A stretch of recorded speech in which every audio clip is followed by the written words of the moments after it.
Jordan Dyer, Sam Dre and Jake Fulston in the familiar back four of what we've been used to. Matt Worthington and Dan Hayfield, two holding midfielders. Jordan Young, Sonny Blulow, Everton and Kieran Wilson, the three sitting behind Cody Cook. Adam Seedhouse, Evans, Denzel Akinpong, Mudnash, Sundari, Dylan Morgan, Ed Palmer, Joe Hatch and Matt Jay are on the bench today for the goals. And I talk about that familiar back four. I had this question all prepared for Paul, what if any made of the change last week on Saturday. But if you look at the back line of Dyer and Dreyer, I've got down here, this will be Dreyer's 45th straight start.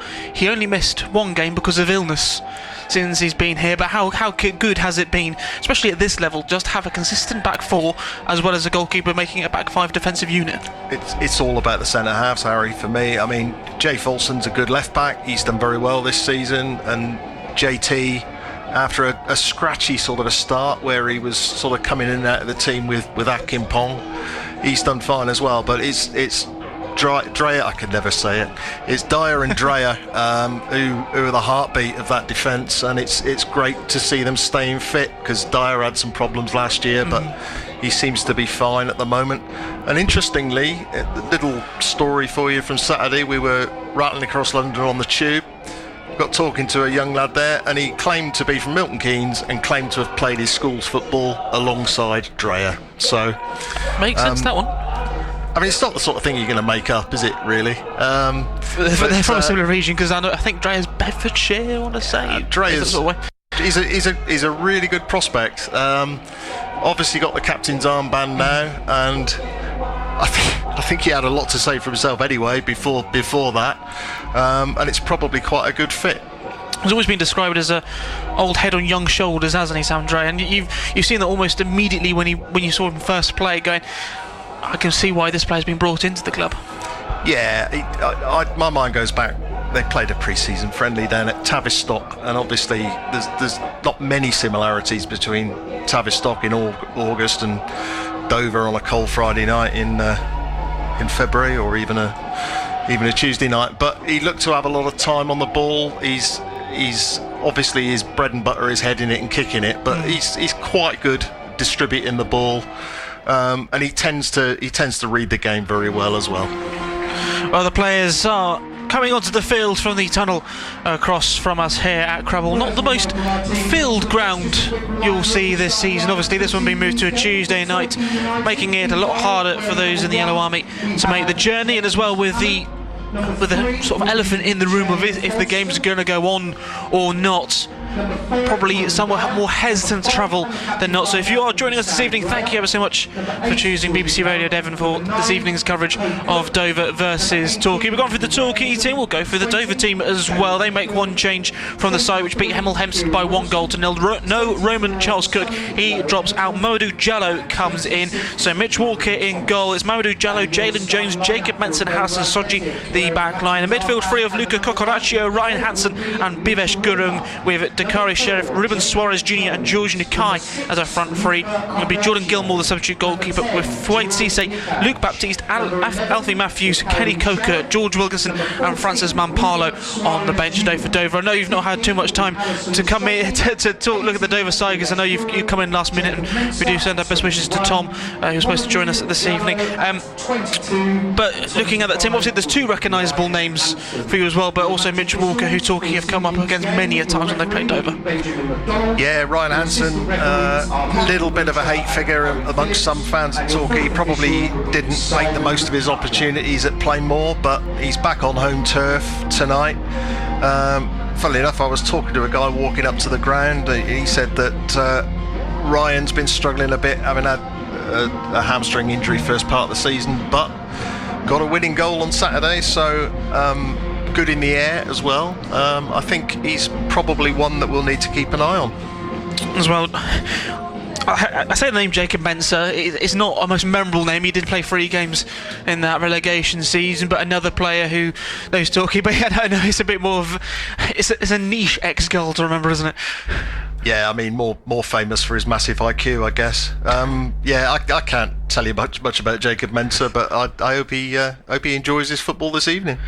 Well, as Alan alluded to before the game this afternoon, quite a few games called off in the National League South. Only this one and Ebbsfleet United, whose games are going to be taking place this evening in the National League South. We'll keep you up to date with the other scores as well.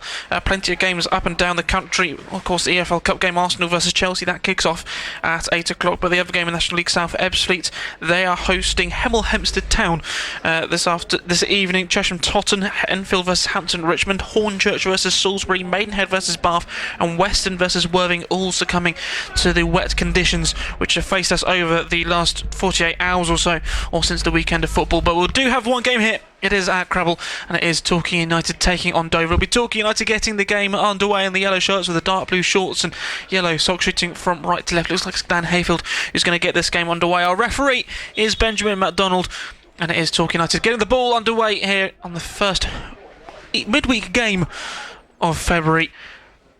A dry game as well, thankfully, and hopefully the rain does stay away as Torquay United send the ball up down that right hand side. Jordan Thomas already making their run forward. Jacob Mensah is able to go and boot the ball back down the field again, and Torquay United do have a throw out on the far side of the two dugouts. On the far side as we look at it here, Clive, but I'm sure that Paul Watton will be barking instructions all evening long.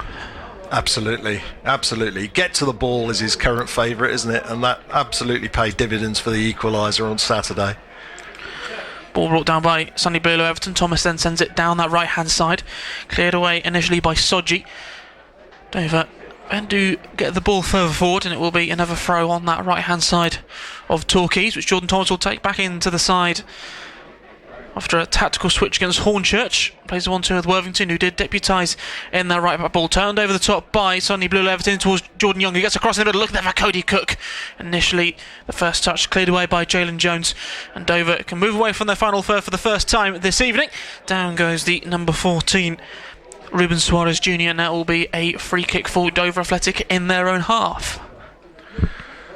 Proper taste of non-league football here, Harry. We're stood back. There's a tarmac path in front of us, and there's a steady stream of Dover fans changing ends. I don't know whether they perhaps normally kick the other way because they've all been caught out, and they're making their way towards the covered stand away to our right. There is roofing at both ends here, and game gets back underway. Sent forward by Mitch Walker. First header won by Jordan Dye, bounces down in towards the feet of Cody Cook, who then launches it over his head, turned away by Jalen Jones, and the ball's now out on Dover's left hand side. Tries to cut it in towards the middle, but Matt Worthington this time tries to get the ball away. That's blocked initially by a Dover man, and it will be a throw on for the goals by the player entrance tunnel. No segregation for this one, as Clive has alluded to, with a steady stream of fans coming across in front of us. I know that one of the things that Torquay fans have enjoyed about National League South days is being able to mix with other fans, especially when obviously probably when you're watching the Football League times there have been segregation, but being able to talk to other fans at times of football can be quite a nice thing. No, absolutely, and we've sort of tried to embrace the full non-league experience. Having said that, the segregation I think can be helpful for atmosphere. You get all the away fans in together. There's more of a sort of concentration of singing, and we were able to do that at Hornchurch on Saturday. Ball sent forward by Worthington, missed initially by Mensah, and Jalen Jones can play it back towards goalkeeper Mitch Walker, and then all pink strip this evening. Ventures outside of his penalty area and sends the ball forward for Dover down the right hand side. It's brought down initially by Falston under the pressure from George Nakai. Sandrea gets initial clearance, that's blocked. Dover on here, can they get a shot away? They can! They lead by a goal to nil, and it's Ruben Suarez Jr. pouncing on a mistake, and again Torquay United go behind. Yeah, they've been a bit unlucky there. The ball's broken for Dover, and the lad has swept it past James Hammond into the bottom corner. It's a dreadful start for United, but I suppose all we can do is fall back on recent experience and hope that they're able to get back into the game. That the Dover have scored before they've got their bright white shirts dirty, and it's a fantastic start for the Crabbleites. Very similar to Torquay's equaliser, that goal from the game against Hornchurch on Saturday. It was scruffy. Falston sort of took it down his chest but didn't get it under control, and then there was a ricochet and it dropped nicely for them, but it was well finished, and Torquay find themselves behind. Suarez Jr., big part of Dover Athletics' recent success. 20 goals he scored in the Isthmian Premier last season as they gained promotion back to the National League South, and they're looking with their heads up again. Here's George Nakai, looks to play it out towards the right hand side. It's initially blocked by Jordan Thomas, but only straight into the feet of Ryan Hansen. Ball now in towards the path on the left hand side, tries to get the cross in, but blocked by Jordan Thomas. Denied the chance for Kerry Sheriff. Ball cross back in again. It's Suarez header with a header. It's gone in, but the flag goes up for offside to spare Torquay United's blushes. They've got to get quicker. Well, that's a relief. Great cross in from the left. The guy was kind of backpedaling a bit, but he got a good header on it. I wonder whether Hammond might have seen the flag. If he hadn't, I would have said he could have done a little bit better with it. But yeah, not the ideal start here really at Crabble. Ball's launched and Cook plays it forward. Looking there for Jordan Young, but it's going to be the Devon man who gets in front. Jordan Young does go down to ground. It's picked up now by Sonny Blullo Everton, who can look up for Hayfield across towards Matt Worthington, who looks up with the pressure of Bivesh Gurung behind him, out to Falston on the left hand side. He can find the feet of Kieran Wilson. Loves to drum with the ball, drives through two players, intercepted there by George Nakai. And the referee saying little holding back there by the Torquay man. It will be a free kick for Dover. Two inverted wingers, I think the modern parlance would be tonight for Torquay. Wilson enjoying cutting in from the left, and the mirror image, of course, Jordan Young doing what he often does on the right hand side. Going to be Mitch Walker to send this free kick downfield for Dover. Sending over the top, header up by Sam Dreyer. Seconds, one back by Cocoraccio, but was it Sonny Blue Everton? That final touch was a Cocoraccio. I think the officials are going to agree with Paul Watson and give it into his side's way. Jordan Thomas to go and take it for the goals here at Crabble, where the hosts lead by 1-0. Brought down by Jordan Young, back in towards Thomas. Challenge came in from the Dover man, but it goes out for a throw. There's also been a goal in our other game in National League South this season. Ipswich United 1, Hemel Hempstead 0. Ball launched for by Torquay, and putting the pressure on the Jacob Mensah is Cody Cook. Mensah turns away and sends it down that left flank. And initially won up by Thomas. It's brought down, but Torquay United retain possession again with Hayfield. Again plays it forward. It's now down into the feet of Soji. Over the top it goes, Dyer.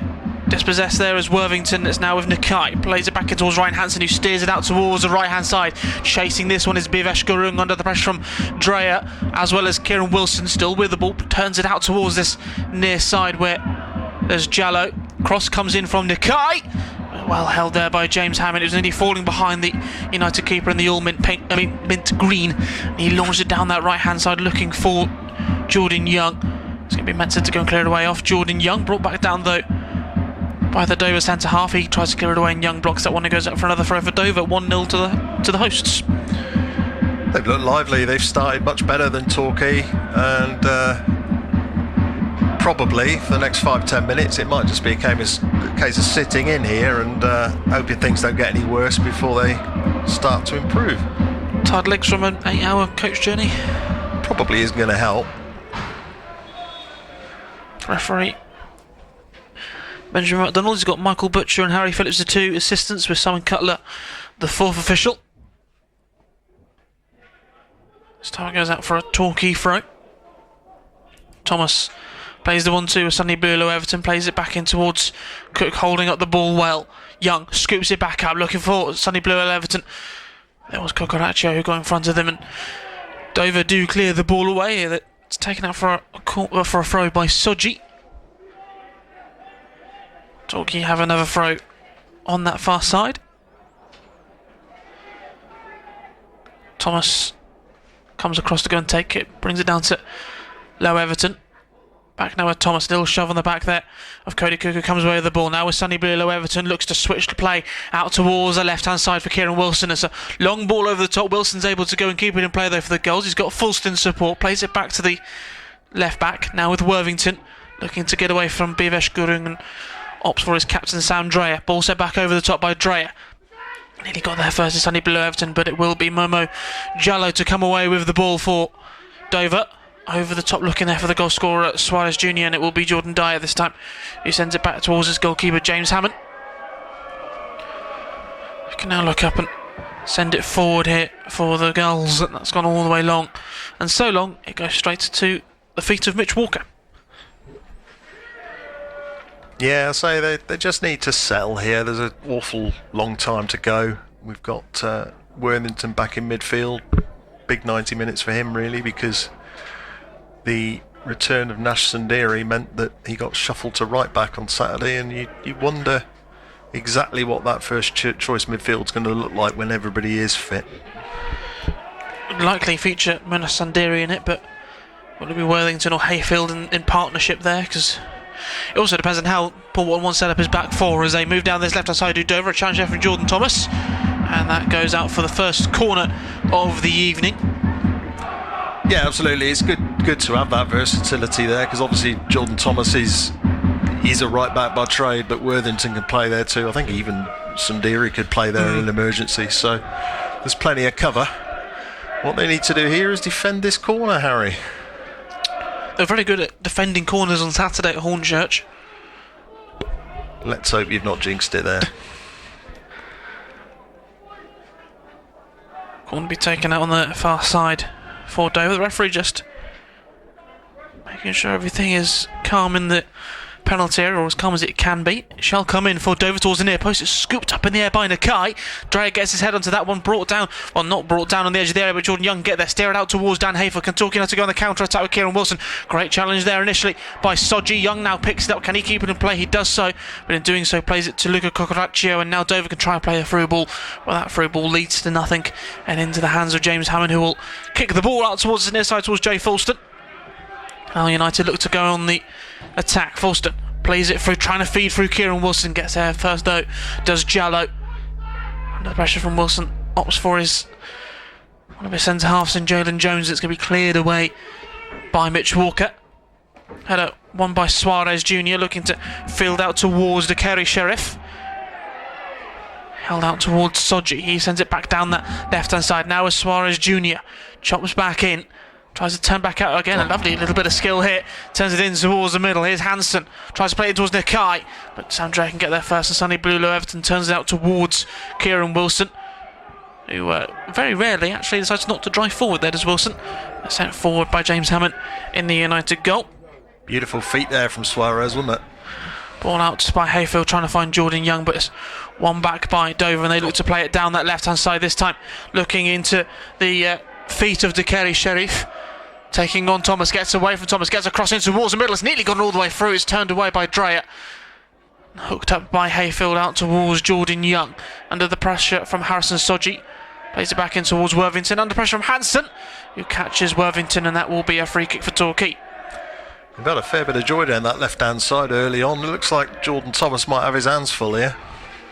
Well, it's very much interchanging front three, because we've seen Suarez down this right side, we've seen him through the middle, we've also seen Nakai go through the middle and play for the right. So what Torquay got to watch here is not just a man mark, but more zonal mark in those situations.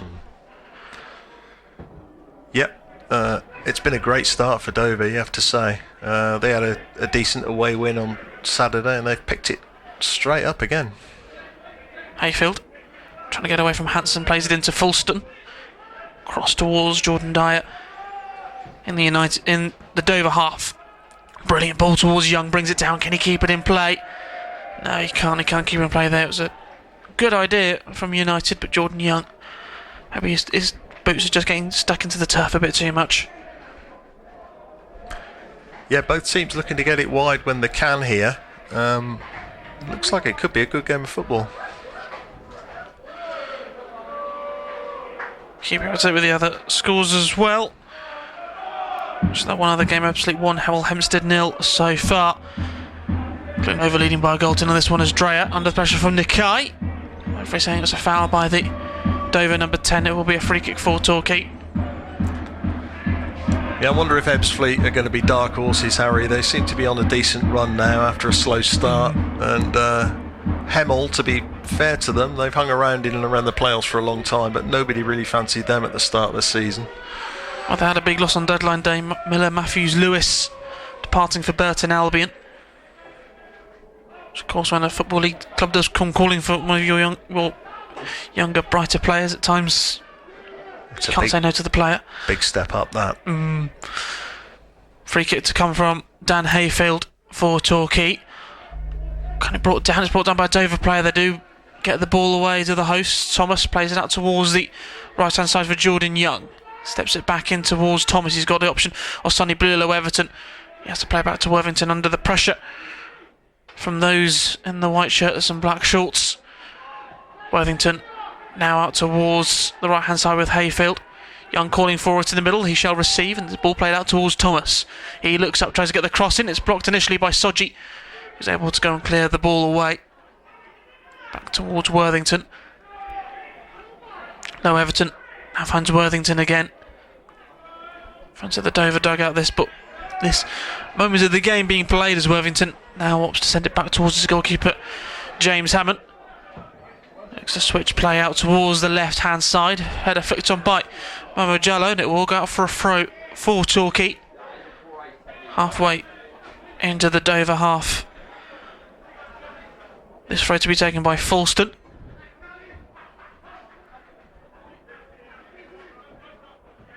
Shuffling for position, and Cook does go down. Gets back up again, trying to find Wilson. A scrap between him and Jallo. Referee saying it went off the Torquay man last. Of course, some rearranged fixtures this afternoon in the Championship. Blackburn Rovers 1, Sheffield Wednesday 0, Hull 0, Watford 0, Sheffield United 0, Oxford United 1. Ball goes a Fulston last there in League 2. Port Vale versus AFC Wimbledon. That's just kicked off their second half. Barnsley 0, Northampton 1, Burton 0, Doncaster 2. Down League 2, Barnet 1, Crewe 0. The rest of the game's currently goals between Bristol Rovers, Walsall, Harrogate, Swindon and Notts County and Gillingham. Ball forward by Jallo down the right side looking for Suarez. The rain has started to pour now here at the Crabble. It's more of a drizzle than anything. Jones plays it in towards Nikai, looking to turn away from Dreyer, which he does so, moving down the right hand side. Trying to cut this time in on Fulston, gets the ball in low. It's a little slip from the Dover man. They turn it out towards Ryan Hansen. Can he get the shot on towards his right foot? He can do! And he makes it 2! Ryan Hansen on the score sheet for the second game in a row as Hammond barks at his defence. It's Dover Athletic 2, Torquay United 0.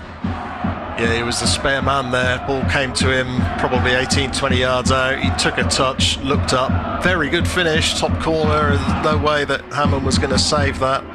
It all came from Cook losing a battle on the halfway line against Jones, and then Torquay really not able to get the ball back. It lost a couple of 50-50 tackles, and we have got our backs right up against the wall here now. It's hammering down with rain out there. We're under cover, fortunately. But, to say this hasn't been the ideal start would be a bit of an understatement.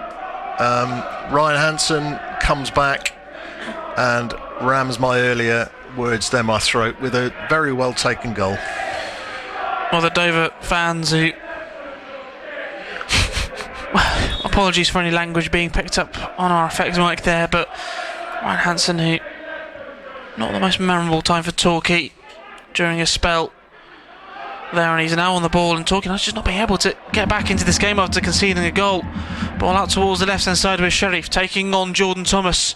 Now on towards the left foot, tries to drive down towards the goal line, but goes straight out for a goal kick for United.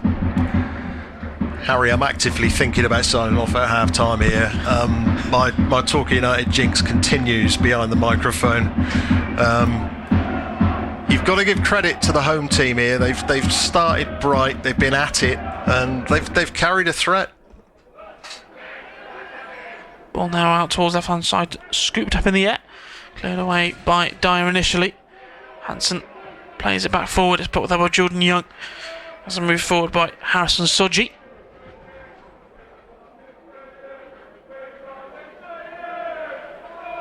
Yeah, I think Ryan Hansen's a player that would divide opinions between the two fan bases. I felt the reasons for him leaving were more to do with his ability than our club's stature, but fair play to him. He's back on his. I think he's from Dover originally, and his football career perhaps didn't pan out exactly as he hoped when he went to Derby. Was it early Crystal on? Palace.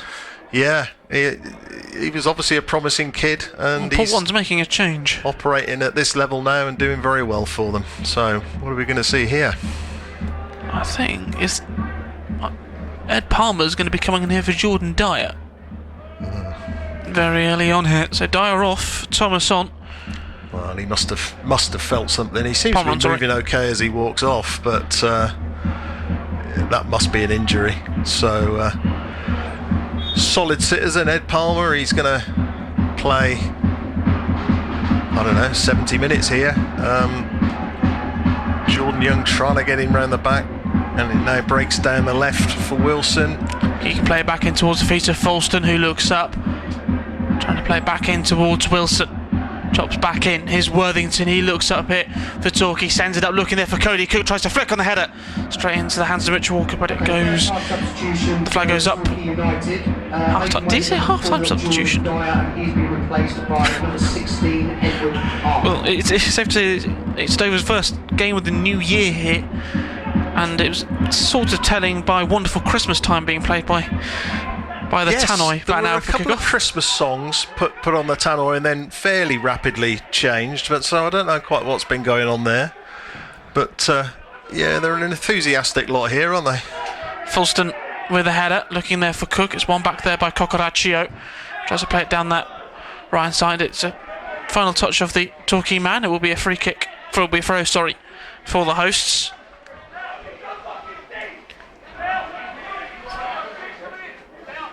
A little bit more industrial language from the players there. Sorry if you picked that up at home. Well, Mamadou Jallow was going to take a throw inside the Torquay half when the ball, in fact, went out in the Dover half. Anyway, to gain a few yards. Forward it goes. Header up. First time by Folston. Pulled down by Cocoraccio, and it goes out for another throw. This time in Torquay United's favour. Be Folston. Go and take this one. Wilson to bring it down. Playing back in towards Worthington. Across. The ball goes now towards Palmer. He looks up and sends it down the right hand side and can find Thomas. He was falling. There was Sheriff. And now Torquay United can break. Thomas goes down under the pressure from Hansen. And it's going to be cleared away by Dover, looking for Suarez Jr. Palmer battling away. Who's that gone off last? It's gone off the Dover man. It will be a throw on for Torquay.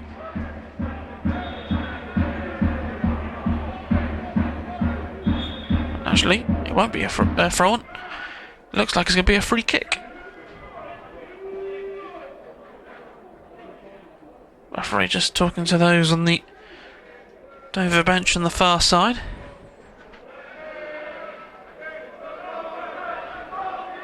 Yeah, the kick's over the far side, right in front of the home dugout, and this is going to go long. I think it's probably got Cody Cook's name on it. Well, Dan Hayfield is going to be the sender of this free kick. Jordan Young does come short.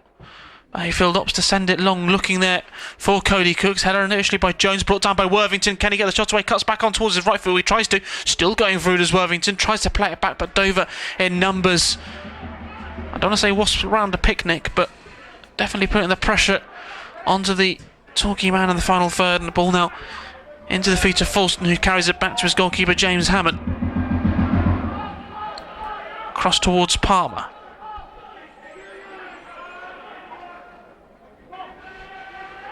Hayfield sends it up over the top, looking for Sonny below Everton. But it's offside against the United man. It will be another free kick for Dover.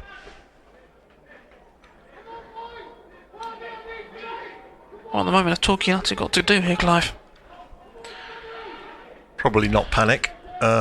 They've struggled to put too much together, really. They're often looking for Young over the top. I think down the right hand side, play that quickly, and why wouldn't you with the form that he's in and what we know he can do? But you wouldn't say really that Dover are unworthy of their lead here. I've been quite impressed with the start they've made. They're competing for every single ball, as you'd expect. And Torquay have to start again. They're halfway inside their own half with a throw in on the far side. Forward it comes from Jordan Thomas. Flicked up there by Cook. Sunny Blue Leverton carries out towards Thomas, flicked on by Cook, but not only for him. When your target man's the one flicking it forward, and there doesn't tend to be many people behind him as Nakai turns it around the corner. Here is Bivesh Gurung. Can he get the shot away? He can do. But Andreas put his body on the line. It's turned out for a corner.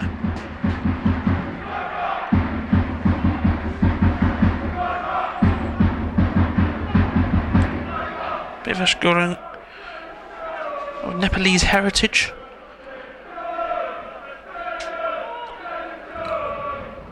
It's now a corner for Dover, for them to put more trouble into the Torquay United box. It's a good job I didn't come in there, because I'd have only said something stupid about Sherpa vans. Here's this opportunity for Dover.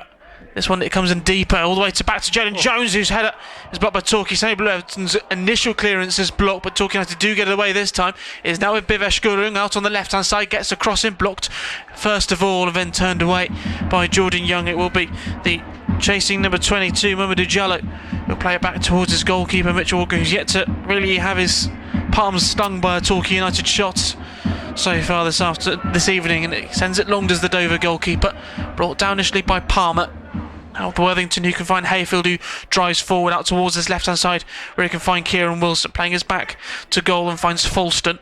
He sends it over the top looking for the run of Dan Hayfield, who gets in front of Cocoraccio, turns it in the middle. It's Cody Cook onto his left foot, through the legs of the keeper, and Torquay United have the goal back. It's Cody Cook back on the score sheet again. It's Dover 2, Torquay 1.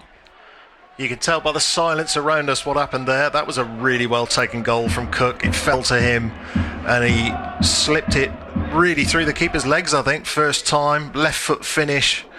And my goodness me, did we need that. 2-1 here at the Crabble.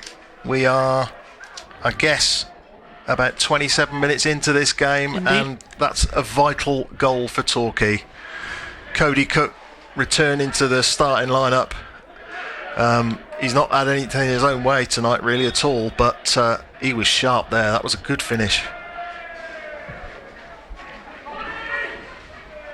It's been a while since Cody Cook's managed to get himself on the score sheet. Obviously the injury playing a big part of that. I want to say it was October last time. I think it was last goal. I'll double check that one at half time. But Dover now have the free kick.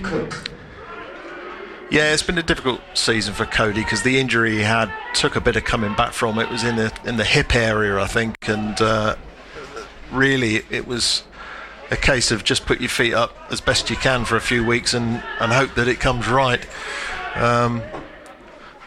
He knows what he's doing at centre forward, though. He's still a force at this level, I think. And has he perhaps got Torquay back into this game? They've got to defend this free kick from the right-hand side. It's going to be swung in, left-footed. Deep it goes. Jalen Jones knocks it back in. It's flicked on by a Torquay player. Nearly flicked on. Can Hammond get there? He can. It's blocked. And Torquay United, he's cleared it off his own bar as the Torquay man's cleared out for a corner. And Dan Hayfield is screaming at his defensive teammates here. Torquay United. It's hard at mouth moments, isn't it? It's just... Yeah, it's carnage every time the ball goes into the box at the moment. You've got to give some credit. The ball's going in are decent, but Torquay are struggling to defend. And yeah, we've got an injury there. Regan Taylor, I think, has come out to give some ministrations. Can't quite tell who's actually gone down there. No, I'm afraid I'm struggling as well. I can see Dreyer and Palmer there, so it's somebody else. But they're going over, as they do these days, for a drinks break. And you would imagine Falston is down. Thank you. Yeah, thanks, Harry. He looks okay. He's up and he's wandering over. Yeah. I think he's going to be okay. He's taken a whack. But a quick drinks break, and you would imagine Paul Watton's probably having a few choice words to say to his team here. There's still a game to be won here, but it's been really unexpectedly all over, I think, really. I mean, we've had one shot on goal. Fortunately, Cookie slotted it. But certainly a first half to forget so far for the Yellows. Fulston is now making his way towards the halfway line in front of us. Looks as though he's taken a bang in the face, I think. But he's a tough young lad, the Welshman. It's Cody's first goal since September the 4-2 home win against Slough. Flick from Hammond goes all the way out for a throw for Dover. As Worthington just briefly filled in at left back with Fulston unavailable, but Fulston now back into the left midfield role. Wilson wins that first header from the throw. Young knocks it forward looking for Cody Cook, who battles with Mensah, turned forward by Cocker Raccio. Now with Nakai, sends it up looking down that right hand side for Suarez Jr. Dreyer gets there in front of the man who got the goal started this evening. It will be a throw on for Dover. Yeah, Fulston got wrong side there. I don't know whether he's still slightly groggy, but that led to the break. And we've got another set piece to defend. We saw the Dover drum making its way down to the home end, as it were, earlier. It's being bashed with great enthusiasm. It's going to be Mamadou Jallo with the throw. Brought down by Nakai. Trying to get away from his man in Sonny Blulow Everton. That's greatly won back by the Torquay United man. A free kick has been given for a pullback.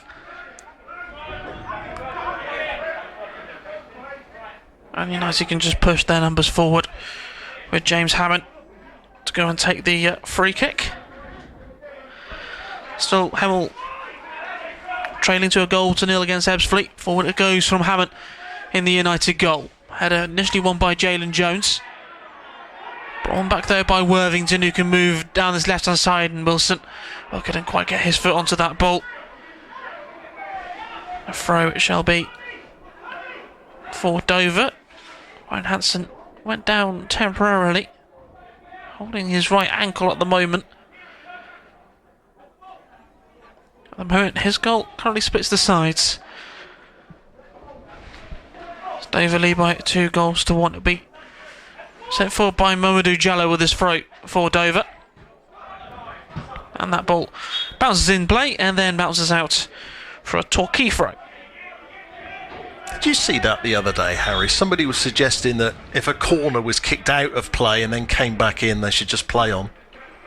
I didn't see that. I would argue if the ball has gone out of play, then it's gone out of play and it's not been kept in. But yeah, I think I agree with you. I guess, if you get a lot of bend on it, it looks spectacular. But yeah, basically keep it on the island. Here comes Ed Palmer. Sends it forward, flicked on by Worthington, brought down by Cook, a shot with his right foot off the post and in! A superb double from Cody Cook! And just like this game was at the very beginning of the season of 23-24, it's 2-2 between these two sides. Well, that was an absolute screamer, to be fair. He's seen it early. Just wondering if that was Matt Worthington who hit it, but I'm not going to go to the gallows on that one. A first time half volley. I saw it all the way. It was always going inside that far post. Beautiful strike. And against all odds, really, the goals are level. Is that 2 shots, 2 goals? It is. There's not been many opportunities the goals to move forward, but Cody Cook back in the game, back in with the goals as well. And let's just say that the paying customers here, or paying fans, should I say, confirmed as a scorer, Harry. You're quite right. What a strike that was. Absolutely superb. I don't think he's the sort of lad who's going to say, I've got a point to prove tonight through sort of not being selected in the starting 11 on Saturday. But my goodness me, he's done the business for the goals so far tonight. Well, it's a team game. It's football, especially now with 5 substitutions instead of 3 at this level. The opportunity to utilise more and change more tactically. Talking, I'd have to care about this free kick from Luca Coccaraccio, looking for the back area. Jalen Jones, who's been on many occasions looking to head the ball across the face of goal to try and see if somebody can get onto it. Is this time him with the cross? Turned away by Palmer, hooked back up again. brought down on the volley. Well, that's not well hit by the Dover man, and Torquay United are able to go and clear it. It was Harrison Sodji who attempted that volley. Torquay United trying to put the high press up onto Dover. Worked well for the equaliser against Hornchurch. Here's Cocoraccio. Sends it down the right-hand side looking for Suarez Jr. It's Dreyer who got there in front. Free throw has been given, and Dreyer now goes down injured. Well, he's back up again. I think it's actually shielding the ball instead of being injured there. I do have a window in the way. A little bit of a disagreement on the floor, I think, there. The lad did well down the right-hand side, put him under a lot of pressure. The ball literally looked like it was going out. Cross comes in, turned away by Sam Dreyer. Cocoraccio brings it down. One back there by Wilson, back in towards the feet of Ryan Hansen. Little shove onto him as Cocoraccio now played down the right-hand side. Fulston hooks up the ball. Nakai looks to try and shield the ball, and Fulston will have to try and clear it away for a throw-on, because if he doesn't do so, it goes up for a corner. And now both Nakai and Fulston have gone down. Both are going to be able to get back up quickly. Just a little bit of a rough play between the two of them. Throw-on sent in towards the penalty area. Tried to be turned back in towards Nakai. Tries to get onto his left foot, but his touch is heavy, and Hayfield comes away with all. He stumbles, goes down. And the Dover players are saying it was a handball from Hayfield, but clearly the foul was made there first. And Dover continue the remonstrations, and Ed Palmer trying to get the ball back off the Dover man, Dakari Sheriff.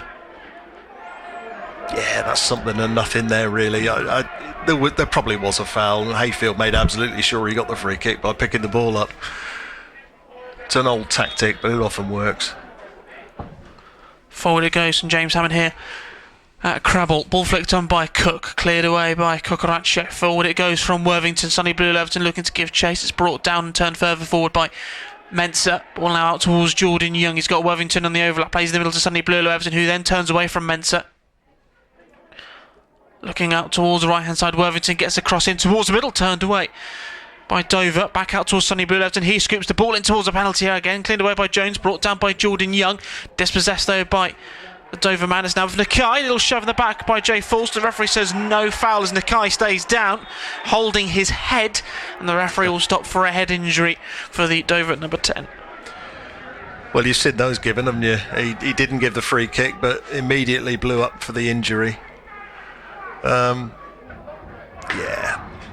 lad's sitting up. I think, to be honest, I think Falston did foul him there, but the game eventually is going to be restarted with a drop ball, I suspect.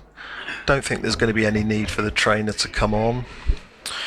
We had a few drop balls, didn't we, on Saturday, where I think Paul Watson's thoughts were, I don't know if this is a drop ball, if it should be our ball or not. Well, yeah, it's contentious sometimes, isn't it? Because you'll very often have a team that's got a bit of momentum, and then that, it's dropped in a sort of safer way, really, to slow things down. I miss the contested ones, Harry, if I'm honest. I used to quite enjoy watching them clog each other's shins and compete. This, I think, is going to be... Yeah, I think we're going to retain possession, and... Yeah, Hayfield knocks it back to Dreyer on the halfway line, across to Palmer. Forward it goes from the substitute, looking for Cody Cook, brings it down. Hayfield, first time shot the volley, but over the bar by Hayfield. And he's always said if he's got the opportunity to shoot, he will do. And you don't blame him in that situation, it fell perfectly for him. Yeah, absolutely, fair enough. Always going over, unfortunately, but he is decent from that range. One of my favourite goals that he scored was against your boys at Chesham, actually, last year. Hit the ball from about 25 yards. It never got more than a yard off the floor. And, as they say, it stayed hit. So, yeah, another one of them tonight. Wouldn't go amiss. Forward it goes from Walker. Rain has stopped at the moment. Cook brings it down. Pressure from Mensah, looks to feed through Jordan Young, who gets on his bike down that right hand side, looking for options in the middle if he can get it. Tries to cut on towards his left foot. It's dispossessed initially by the number 15 Sodji, and he can clear the ball down that right hand side, looking for Sharif. Tries to turn away from Palmer. Was there a foul? The referee says there was. Yeah, he's evened it up there. I don't think that was a free kick, but I'm sure he had the previous one in his mind. I think he was waiting to see if the ball was going out of play there, because the Dover man was in sixth gear trying to get the ball there, but couldn't keep it in place. The free kick has been given in Dover's favour, just inside their own half. 39 gone on the clock. Dover Athletic 2, Torquay United 2. Well, I hope you're enjoying listening to this tonight, guys. It's certainly been all action. Torquay looked for all money in a lot of trouble 10 minutes ago, but they've clawed their way back into the match. Let's hope that they don't need to do that again. Ball back up by Cocoraccio, looking to drop in towards the penalty area, cleared away initially by Dreyer. Now further away it goes by Hayfield, up again by Cocoraccio. This time Torquay are able to clear it away with Worthington, brought down there by Mensah. He can look up and turns around on Cook. Out towards the left hand side for Soji. Just to try and chop in on Jordan Young. Continues down the left hand side, gets across in towards the middle, is header up by Dreyer, but that shall be claimed by James Hammond in the United goal.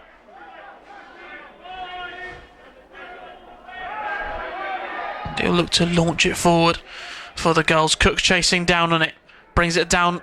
There, I think gets a final touch there to Cook. The referee agrees, and so does the official out on the far side. It will be a throw on for Dover. EFL Cup, Arsenal 0, Chelsea 0. Still the scoreline there. Blackburn Rovers 1, Sheffield Wednesday 0, Hull 0, Watford 0. It looks like Sheffield United have got themselves an equaliser against Oxford United. It's 1-0 at Bramall Lane in League 1. Port Vale 0, Wimbledon 0, Barnsley 1, Northampton 1, and Burton 0, Doncaster 2. And down in League 1, Barnet 1, Crewe 1, Bristol Rovers 0, Walsall 0, Harrogate 0, Swindon 0, Notts County 1, Gillingham 0. Talking about Swindon, Harry, did you hear that rant from Holloway at the weekend? I did. He's box office, isn't he, still? I have to say that the love he has for his players, and well, he essentially treats them as a bunch of his sons, doesn't he? I've always liked him. Offside against Sonny Blulow Everton. From the free ball. Did play for Torquay very briefly. He had a loan spell when he was a young pup. Probably more notoriable in Devon for managing Argyle for a while. Yeah, I think Bristol Rovers has always been where his heart is, but he's doing good things at Swindon. He's got them in and around that title chase in League 2. Closer to us now. It's going to be a free kick from Mitch Walker. Go and send this one forward in the all pink for Dover. We're soon about to approach half time. Header up by Dreyer, brought down by Hayfield, who tries to play that towards the right hand side and goes off the Dover man last. It will be Torquay United throw. Hayfield to go and take it, brings it down. Well, I thought he was going to bring it down towards Jordan Young, but opts instead towards Worthington, plays the 1-2. Thomas scoops it back up down that right hand side, but it goes out for a throw. Just getting used to that choppy, heavy-looking surface, isn't it, still? Yeah, they'll be tired tonight. They'll sleep on the bus, I should think. Plenty of time to sleep on that bus. Yeah, it'll probably be dawn by the time they get home. Forward it goes from Dover down the left-hand side. Cook brings it down. Dover still in possession of the ball, and they send it forward. Nakai looking to go and chase down Sam Dreyer and James Hammond. The ball goes back to the United keeper, who sends it forward. Header one initially by Benson. It's now Torquay United to go and clear the ball away. Sandy Blue Everton to chase this one down, but Mitch Walker will come off his line and retrieve the ball. I was actually talking to Martin Gritton the other day about long journeys on coaches, and obviously him playing for Argyle and Truro. I'm sure you're happy to say to me this. He became very good at Mario Brothers go-karting. Excellent. From all the years of travel. What a servant he was for Torquay as well, Grits. I remember scored the winner for us at Hull City once in a top of the table game, and always gave 100% as you'd expect. Sorry for any of those who I completely butchered Mario Kart there. Other games of karting are available as it's sent over the top by Sonny Blulow Everton. Now Kieran Wilson can move down the left side. He loves to run in on goal. Can he finish it off? He can't. It's a weak shot in the end. It's an easy save for Walker, who almost seemed like he was destined to his position, and it was going to be a lovely scooping finish for Wilson if he could get his feet away. Yeah, they weren't catching him there, were they? He picked it up just the other side of the halfway line, took it on, just never quite got properly set and didn't get a great strike on it, but good signs. Ball away from Dreyer. Sonny Blue Everton, who did go off the Dover man and Luca Cocoraccio. Last it did, and it will be a throw for the goals, which Jay Falston will go and take on this near side. Forward it goes, flicked on there by Jallo, got there in front of Cook, and Mensah can play it back towards Walker. I will compliment you on your joke about Jacob Mensah earlier, which has taken me quite a long time to actually realise it. Thanks, mate. Yeah, Mensah, of course, the High IQ Society, a club that I don't think I'm ever going to be a member of. Well, if it's what football ground is closer to Dover or Torquay, you might get on that over me. Forward it goes from Folston. You can listen back to the new quiz of what ground is closer, which we played before this game got underway. Folston. That's harsh, I think. The foul onto Bivesh Gurung, and it will be a free kick for Dover. For me, I think Folston sort of stood his ground there. Just the referee saw it differently, though, and as we approach half-time, it's another set piece for Torquay to defend. Referee's having a quiet word with Folston, I would imagine, probably because of dissent there, but... Or probably explaining the decision a little bit, because I don't think Folston knew much about it. It's a chat, isn't it? He's been in the wars a bit this half, Jay Folston. He'll be looking forward to a cup of tea or an orange, whatever it is these days. 3 minutes added on to the end of this first half. It's going to be a free kick sent in by Harrison Soji for Dover. Looking all the way through, Hammond comes off his line, gets there in front of Jalen Jones to punch it away with his left hand. It's forward by Jordan Thomas, takes a touch at the Dover man last, and it will go out for a throw. Yeah, he did well there, Hammond. I think that wasn't a ball to catch. Very often I'll criticise keepers for punching instead of catching it, but he needed to get something on that, and it was a decent contact. 3 minutes added on. Torquay in no great hurry with a throw over on the far side in front of what I suppose Dover would say is their main stand. Forward it goes from United, brought down by Hayfield, who tried to turn in towards the middle. It's picked up by Nakai. Opportunity for Mamadou Jallo. Hansen. Nakai.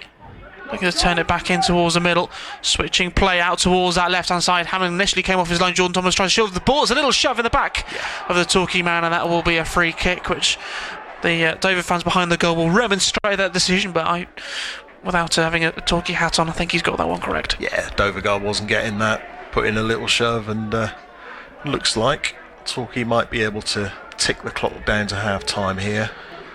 Hammond has spotted the ball to the right of the area, and he's going to take a long run up before applying the right foot. Talking like he's playing golf there. Forward it goes, Cook wins that first header. Hayfield tries to cushion it down towards Folston. A battle in midfield with Worthington. A high foot is going to be the decision there. Well, Worthington's saying that, the Dover man's putting his head down to try and get the ball whilst... Yeah, I agree. I don't think that was particularly high. I think that's one of the cons of the high foot challenge, that at times if the opposition player puts his head down, then the player going for it again, well... It's difficult to swing at a ball without raising your foot, isn't it? But it's fallen Dover's way, and it's going to be a last chance in the first 45 for them to put it into our box. It's central.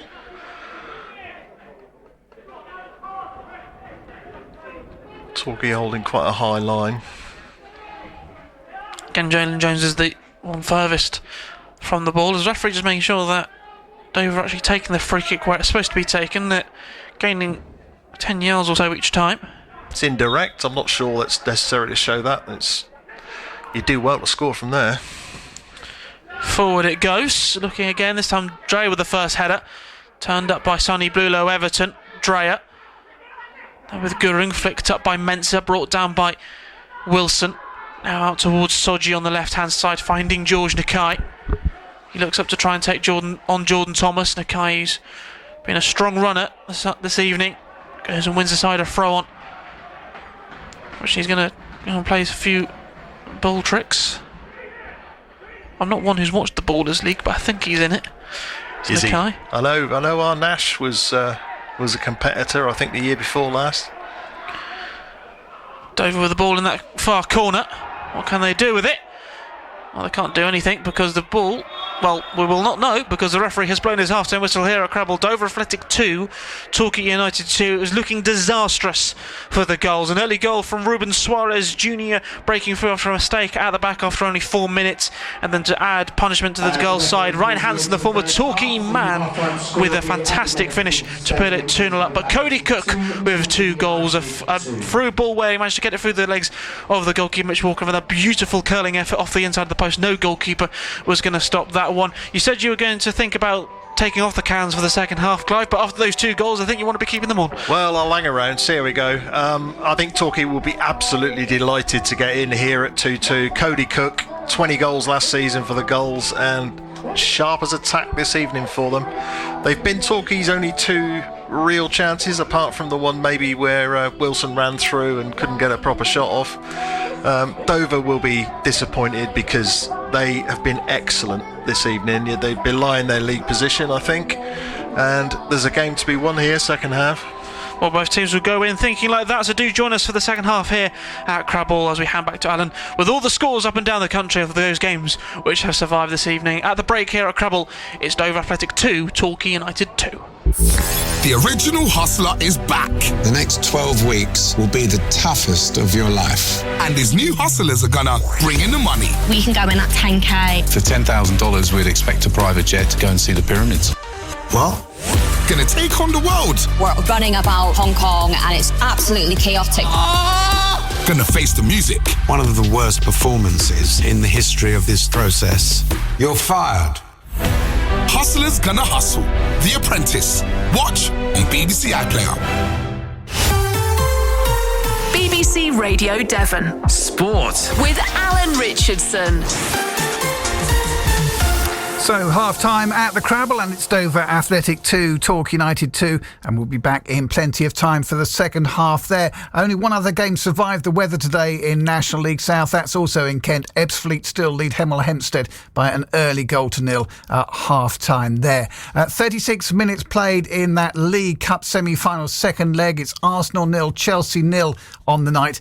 Arsenal still lead 3-2 on aggregate. Half-time scores in the Championship: Blackburn 1, Sheffield Wednesday 0, Hull 0, Watford 0, Sheffield United 1, Oxford 1. Portsmouth against Ipswich was postponed for a second time. In League 1, early kick-off, 8 minutes left to play. Port Vale, the bottom side, 0, Wimbledon 0, Barnsley 1, Northampton 1, Burton Albion 0, Doncaster Rovers 2. And in League 2, Barnet 1, Crewe 1, Bristol Rovers 0, Walsall 0, Harrogate 0, Swindon 0, and Notts County 1, Gillingham 0.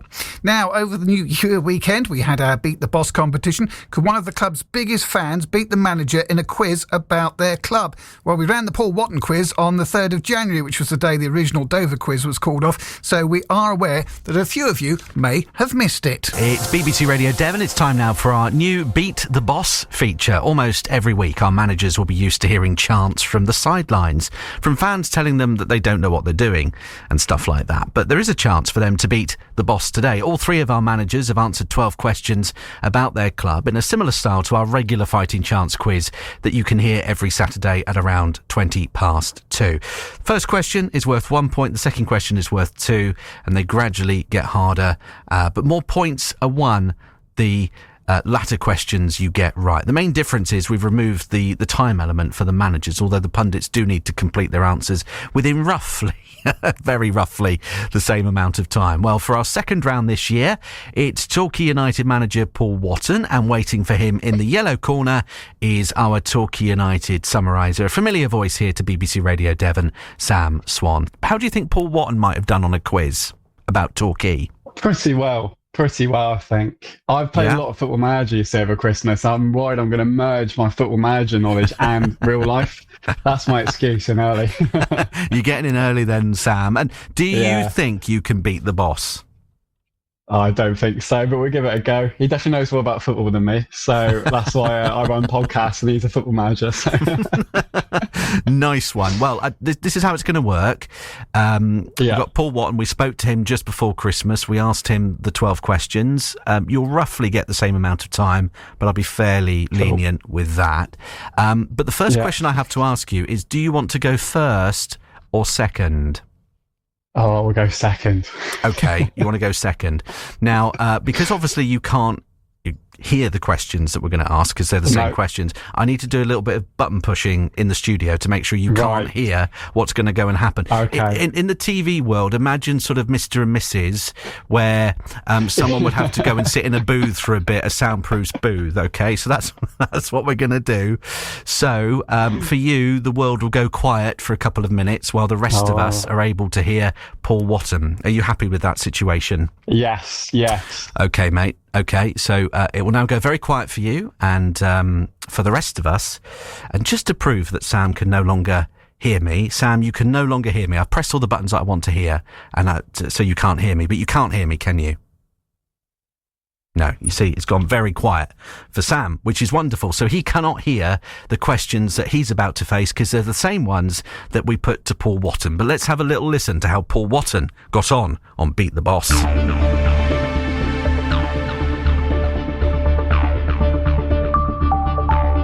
Which team did Torquay put 7 past in November? Eastbourne Borough. Torquay beat Truro 3 times last season. What was the scoreline each time? 1-0. Name either of Torquay United's co-chairman. Michael Westcott. Who was Torquay United's top goal scorer last season? Cody Cook. By how many goals did Torquay miss promotion last season? 2. It's imprinted in my brain. Neil Warnock used to manage which other Devon side? Plymouth Argyle. Torquay played the same team on the opening day of last season and this. Enfield Town. Torquay's biggest home crowd of 2025 came against which side?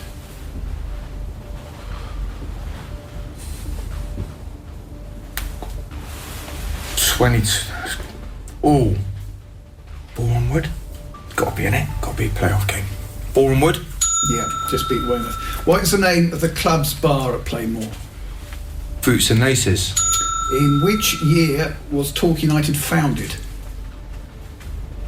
1899. Which player holds the Torquay United appearance record? That's Hilly. It is. Eric Webber was Torquay's longest serving manager. How many years was he in charge for? Eric Webber, this longest serving manager. 12 years.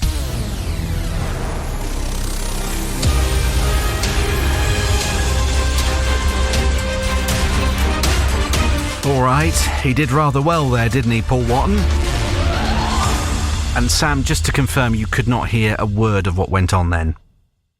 No, literal radio silence there. But you're back in the room now, which is great. Do you want to know how he did in terms of pointage? Yeah, I'll go on, man. Yeah. Okay, well, he only got one wrong. I'll tell you that. Okay, 66 points. Okay. So he did rather well. Okay, so your time, which we're going to be a bit lenient with. I was going to say a minute against the clock. It wasn't. It's roughly 1 minute 48. But who's counting at this time of year? Your time, Sam Swan, starts now. Good luck. Who did Torquay put 7 goals past in November? Eastbourne. Torquay beat Truro 3 times last season. What was the scoreline in each of those games? 1-0 at home on Boxing Day, 1-0 away near the end of the season, and 1-0 at home in the FA Trophy. Excellent. I love that knowledge. I would have just taken 1-0, but brilliant stuff. Question 3, Sam. Name either of Torquay United's co-chairmen. Michael Westcott. Lovely. Question 4. Who was Torquay United's top goal scorer last season? Cody Cook. By how many goals did Torquay miss out on automatic promotion last season? I know it's a sore point, but how many goals did they miss out on? 2 goals. It was just those 2 goals, wasn't it? Two goals in there. Right. Question 6 then. You're doing really well here. Neil Warnock used to manage which other Devon side? Plymouth. Question 7. Torquay played the same team on the opening day of last season and this. Who are they? Enfield. Torquay's biggest home crowd of 2025 came against which side? Was it? I can't remember. Was it in the playoffs? Would it be Boreham Wood? It would be. That's an educated guess there. No, that's good. What is the name of the club bar at Plainmoor? The name of the club bar at Plainmoor? Oh my God, literally Boots and Aces. In which year was Torquay United formed? 1899. Which player holds the Torquay United appearance record? Oh God. Of course, Kevin Hill. Okay, this is very interesting. And your final question, Eric Webber was Torquay United's longest serving manager. How many years was he in charge for? Oh, we're gonna have to guess. It was around. I remember it. It was around I don't remember it. I wasn't alive, but I remember it being around 50s and 60s.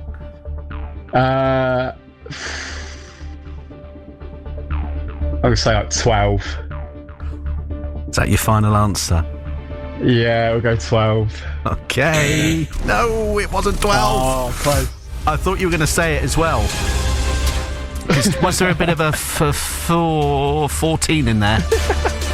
Oh no, I knew it was over 10, but I can't remember. It was 14. It was 14, and do you know what? That's exactly the same question that Paul Watton got wrong as well. So we've got a draw on Beat the Boss for the second time, because it happened on New Year's Day with Plymouth Argyle and Joe Benwell taking on Argyle head coach Tom Cleverley. So we have a draw. Fantastic stuff. I think in this situation it's a win for the fans, though, isn't it, Sam? As always, if you get that close. Well. Nice one. So exactly the same pointage as Paul Watton and Eric Webber, Torquay United's longest serving manager. He was there for 14 years.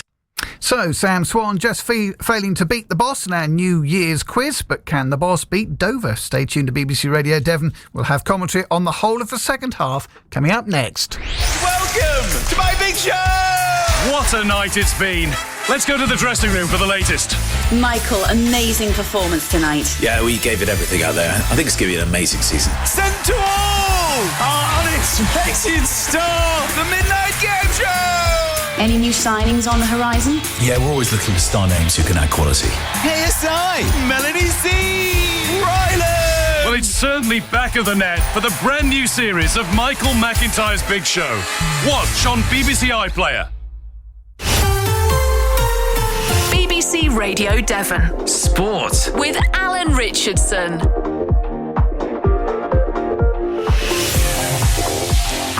Sporting headlines from BBC Radio Devon at 8:47, and England's cricketers have won the third T20 International against Sri Lanka by 12 runs in Pallekele.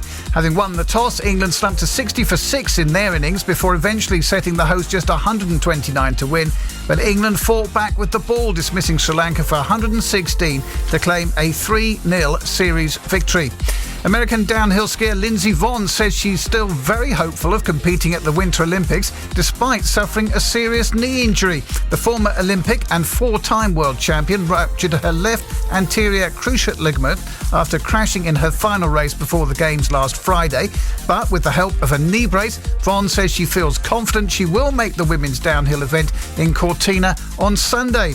In football, several official supporters clubs have criticised a proposed new format for the Women's FA Cup. The plans would see the introduction of seeds into the draw, with 4 spots awarded to the top 4 teams from the previous Women's Super League season. A bracket would then map out the draw from the last 32, ensuring the 4 seeds couldn't meet before the semi-finals. And in the local football, Torquay United are all square at the break at Dover. Dan Hayfield is going to get this game underway. Our referee is Benjamin MacDonald, and it is Torquay United getting the ball underway here on the first midweek game of February. Sandrea gets initial clearance, that's blocked. Dover on here, can they get a shot away? They can! They lead by a goal to 0, and it's Ruben Suarez Jr. pouncing on a mistake. And again, Torquay United go behind. Ryan Hansen, can he get the shot on towards his right foot? He can do! And he makes it 2. Ryan Hansen on the score sheet for the second game in a row as Hammond barks at his defence. It's Dover Athletic 2, Torquay United 0. Palmer out to Worthington, who can find Hayfield, who drives forward out towards his left hand side, where he can find Kieran Wilson playing his back to goal and finds Falston. He sends it over the top looking for the run of Dan Hayfield, who gets in front of Cocoraccio, turns it in the middle. It's Cody Cook onto his left foot, through the legs of the keeper, and Torquay United have the goal back. It's Cody Cook back on the score sheet again. It's Dover 2, Torquay 1. Here comes Ed Palmer. Sends it forward, flicked on by Worthington, brought down by Cook, a shot with his right foot off the post and in! A superb double from Cody Cook! 2-2 at the break as we return you to your commentary team at the Crabble then. It's Clive Hayward and Harry Salvage.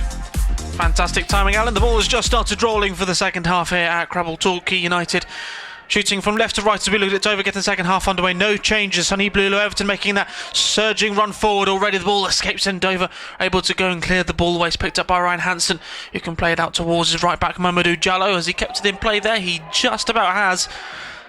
It's Dover Athletic 2, Torquay United 2 after the first 45 minutes. An entertaining 45 minutes. The first 20 of it, though, I think Torquay United would rather forget, as Dover led by 2 goals to 0. But 2 fantastic goals from Cody Cook means at the moment it's all square here at Crabble. Torquay United, who started the second half brightly, as they have done for the last 2 away games. We can go forward again with Joe Falston down the left hand side, a flick on by Cody Cook, tried to be brought down by Kieran Wilson. The ball goes out to play. The final touch there from a Torquay United man. It will be a Dover throw. So 9 up for Torquay United. Hammond in goal. It's Jordan Thomas, substitute Ed Palmer alongside Sam Dreyer in the back line with Joe Falston as the back four. Dan Hayfield and Matt Worthington, the holding midfielders. Kieran Wilson out on the left hand side. Jordan Young on the right with Sonny Blulow Everton, the man sitting behind the man who's got the 2 goals to put this game level, Cody Cook. As Dover, they have Mitch Walker in goal, Jallo, Jones, Mensah and Soji in defence, Kokoraccio, Hansen, as well as Gurung in midfield with Sheriff, goalscorer Suarez Jr. and George Nakai up top in a 4-3-3 as it's sent forward by Walker. Brought down by Palmer, cleared away by Sonny Blulow Everton. Big chase down though by Jalen Jones, who launched it down the left hand side. Brought down a little shove in the back of Dakari Sheriff there by Jordan Thomas. Thomas blocks Sheriff's cross and it's a throw on for Dover, and both teams looking up for it in the second half. Absolutely. Game is here to be won, isn't it? Cody Cook will be absolutely thrilled with his first half brace on his recall to lead the line, and we'll come back to him in a minute. Hansen plays it back in towards Jalen Jones. Cross now with, well, a little shove of the shirt there from Jordan Young onto Harrison Sodgin, who will be a free kick, and I don't think Young can have too many complaints on that decision. Voiced by his own petard there. Good bit of skill from the Dover lad, and Jordan Young fouled him once, he kept going, and then he fouled him again. Free kick it will now be from Harrison Sodji. All those waiting for it on the edge of the penalty area, as the referee's happy for this one to come in. It comes from Sodji towards an area, header on from the Dover man. I think it was Ruben Suarez Jr. who goes head onto that one, but turns it wide and out for a goal kick for United. 2-2. Yeah, Torquay will be disappointed at letting that attempt on goal happen, I think, but no harm done. James Hammond launches it up this right hand side. Forward it goes. Cook tries to flick it on, brought down by Kokoraccio. Worthington plays it down the right hand side for Jordan Young, who looks to try and get away from his man, which, well, both of them contesting for the ball, stretching their leg to try and get a hold of it. It's now with Ryan Hansen, who stumbles and in doing so slips and takes the ball out for a throw for Torquay. Opportunity now from Jordan Thomas. I might just have a look at this window so I can see a little bit actually. Thomas to take it. He's got Young in support, as well as Sonny Blulow Everton, which he finds. Brought down a play back towards Thomas, who sends it down the right hand side for Jordan Young. Trying to turn away from Sodji, which he does. As Torquay's number 8 turns back on towards his right foot, now on towards his left foot, scoops it up, flicked on by Blulow Everton, looking there for Jordan Thomas. Man, he can't do. And I guess the boots getting stuck in the turf a little bit from Torquay when they're trying to move away with the ball, that their bodies are going quicker than the ball's going. Yeah, nice bit of skill there from Young, and almost put our right back in, but not quite, and we now start again in our own half. Referee just making sure that the throw-on's taken in the correct and proper position. Brought down by Hayfield, looking to turn away from Hansen. Picked up by Nakai, looks to send through Suarez Jr. That's going to be James Hammond, who comes off his line to launch the ball away. I think there might have been an offside appeal from the Torquay man, but comfortably goes out for a throw. Yeah, no flag. He was alert there. Hammond sniffed the danger early and launched it in what would be row Z if it was a bigger stand. I think it's the hospitality section above us here at Dover. Absolutely, yeah. Down here, it's a very modest affair, isn't it? There's 2 rows of red seats in front of us, very sparsely populated. Brought down by Dover in that corner, looking to try and turn away with a cross in towards the middle. All that cross can do is go out for a goal kick for Torquay United. We'll keep you up to date as well. Well, other scores up and down the country. Ebbsfleet United still beating Hemel Hempstead by a goal to nil. A lot of the games on the Tuesday night fixture list. The National League South being called off. The National League North actually having 7 of their 8 games going ahead this evening. Cody Cook in front of us here. He's got his shirt untucked out of his shorts. He's waiting for the next howitzer from Hammond. It's gone nowhere near him. Attempted flick on from Low Everton.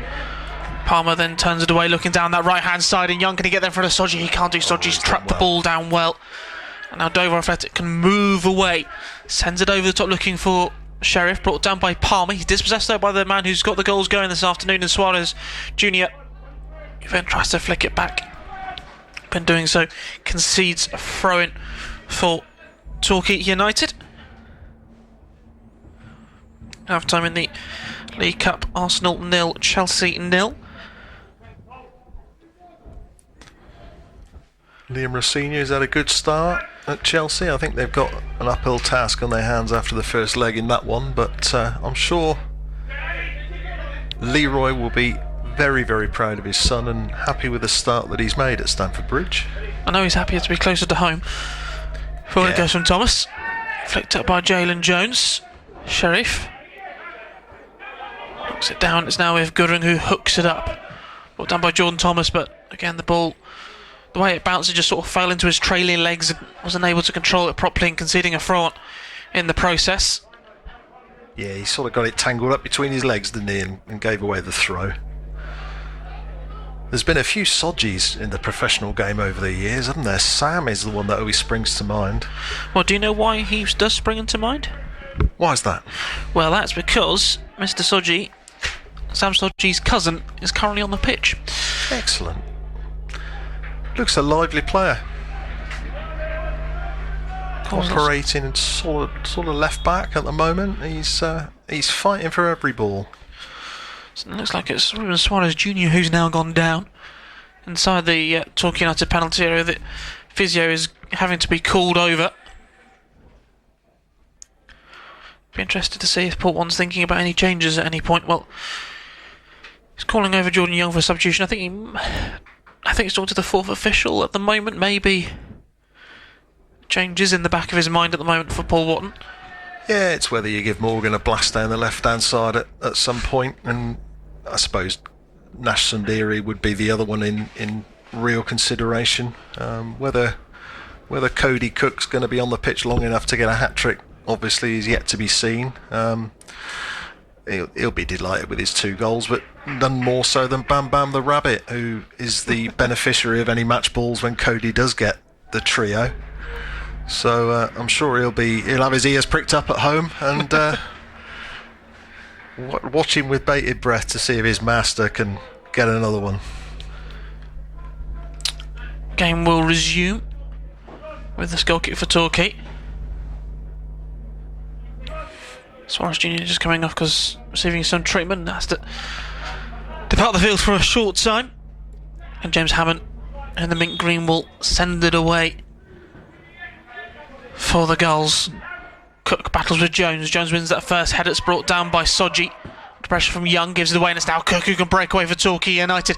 In comes a challenge from Sodji as it's played out to looking there towards Jordan Young, but the challenge came in from Luca Cocoraccio, and it will go out for a throw for Torquay United, which Jordan Young will go over to take. Jones just readjusting his boot again. Referee's happy to resume. It's going to be Thomas to come across for the throw as Yellow Army's being sung by those who've made the journey, the long journey across the south. I'm sure a few capital goals are and that away end as well this evening. Does that go off the Dover man last? It doesn't. Torquay had the first corner of the second half, Clive.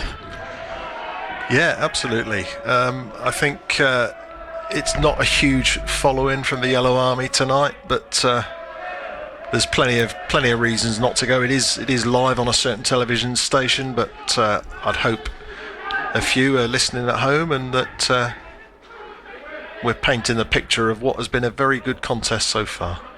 It's going to be Young's corner. Sent in towards the near post. It's flicked on. It's cleared away there by Dover.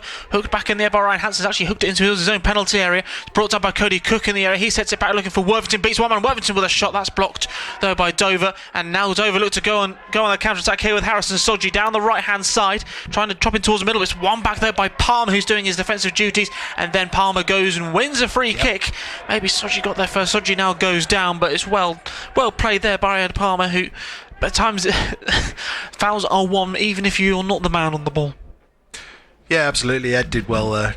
Won the ball back, and then that was definitely a free kick. So, yeah, snuffed out a bit of danger there. Torquay are going to be desperate to get 3 points here tonight. I don't think, with the best will in the world, I don't think they would be satisfied with a point from this stage, probably from sort of the state they were in at 20 minutes in and 2-0 down. They'd have snatched their arm off for anything, but 2-2 here, and it's been a little bit more, we've had a bit more of the balance of play, I think, this half. Talking in recent weeks away from how you have done. Fulston sends this one long. Cleared away initially, brought down by Sonny Blue. Leverton looking there full. Worthington's picked up by Jordan Young in the edge there. He goes for a shot with his left foot! And goes wide there from Jordan Young, who we know how much of the killer that left foot can be at this level. Just couldn't keep it on target. Yeah, he got hold of it well enough, but I think it was always going wide of the keeper's right post. But yeah, we know what he can do, and that ball dropping on the edge of the box, we had the chance from Hayfield first half. Could be that's where the joy comes this evening. Another goal in our other game in the National League. South Ebbsfleet United 2, Hemel Hempstead Town 0. Header won by Dreyer, hooked up by Jalen Jones. He brings it down. It's turned over the top by Ryan Hansen. Fulston getting there in front of George Nakai to clear it away, and it goes out for a throw for Dover as it goes into that little dip between the two managerial dugouts, which is where the main entrance to the ground is.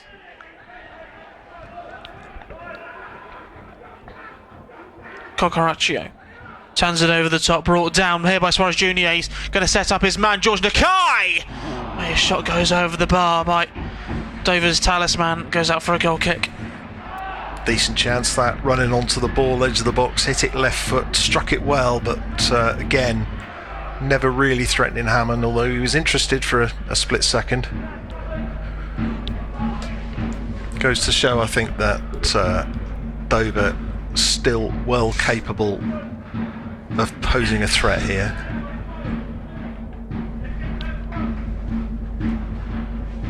Forward it goes from the goal kick from James Hammond. Flicked on by Cook, brought down by Jones in towards Cocoraccio. Plays out towards the right hand side. Fulston now will battle with Nakai, who back of his shirt, fair bit of mud on that one. Suarez Jr. now on the right hand side, looking to take on Dreyer. Joined by Fulston, looks at cutting towards his left and then onto his right, back on towards his left foot again. Sends the ball in towards the middle, and it's Ed Palmer who can superbly on the volley clear it away. Not as clean as his volley at Horsham, as now Jordan Young launches the ball forward, looking for Cody Cook. Can he bring it down to where he wants it to do so? And Candy tries, he scraps away with Jalen Jones, and the ball is too far there for Matt Worthington. It was great hold-up play from Cook, who had Jalen Jones on the back like a backpack. Good battle with Jones, isn't it? I think, although Cookie's got his couple of goals, he's certainly not had it all his own way. His opponent is a little bit taller than him, and yeah, he's given as good as he gets, Jones, so far. Jalen Jones capped by Guyana, international level. Here is Suarez Jr. looking to try and find some space in a tight area. That was now with Worthington. Finds Jordan Young, tries to play it off Sodji, and then Jordan Thomas plays it off Jordan Young. It goes out for a throw. Yeah, Guyana, you associate it more with cricket, don't you? But obviously there's going to be exiles in the Caribbean diaspora, I guess, over here, and yeah, he looks a good centre half. Can throw Cadell Daniel into that mix. He's played in both of these two parishes. Ball over top from Dover, goes out for a goal kick. I think another one on the Ballers League, isn't he, Cadell Daniel? Yeah, I think so. Torquay, of course, a couple of very famous Caribbean players over the years. Gregory Goodridge blazed the trail, and then the one and only Rodney Jack from St Vincent. That goal kick there from James Hammond goes all out for a goal kick. So a chance here for Soji.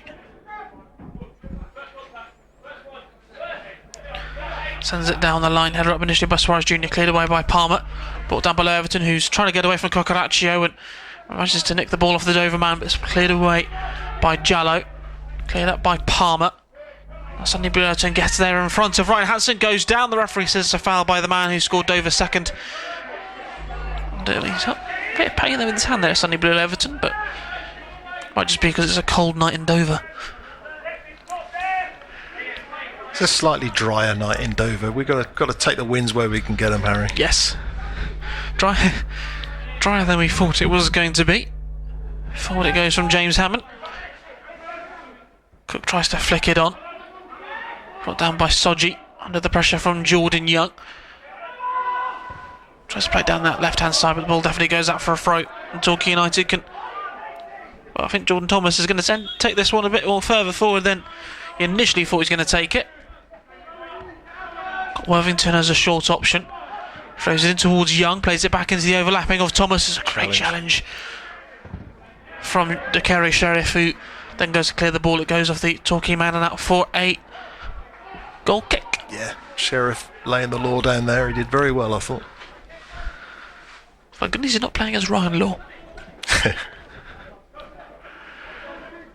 The jokes will keep coming tonight, Harry. I can only apologise for all our bad jokes this evening.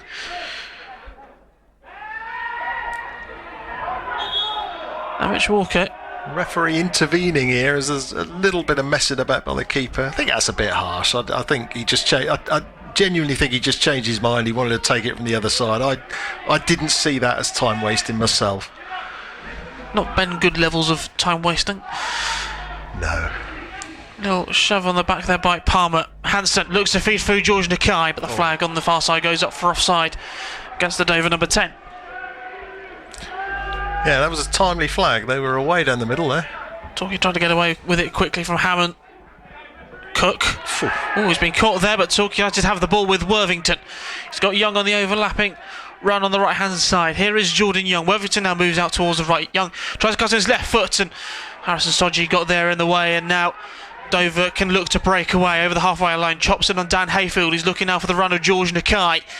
He's got Kieran Wilson bearing down. Sorry, it's Bevash Gurung on that right hand side. He's got Wilson bearing down on him. Plays it back in towards the right back, Mamadou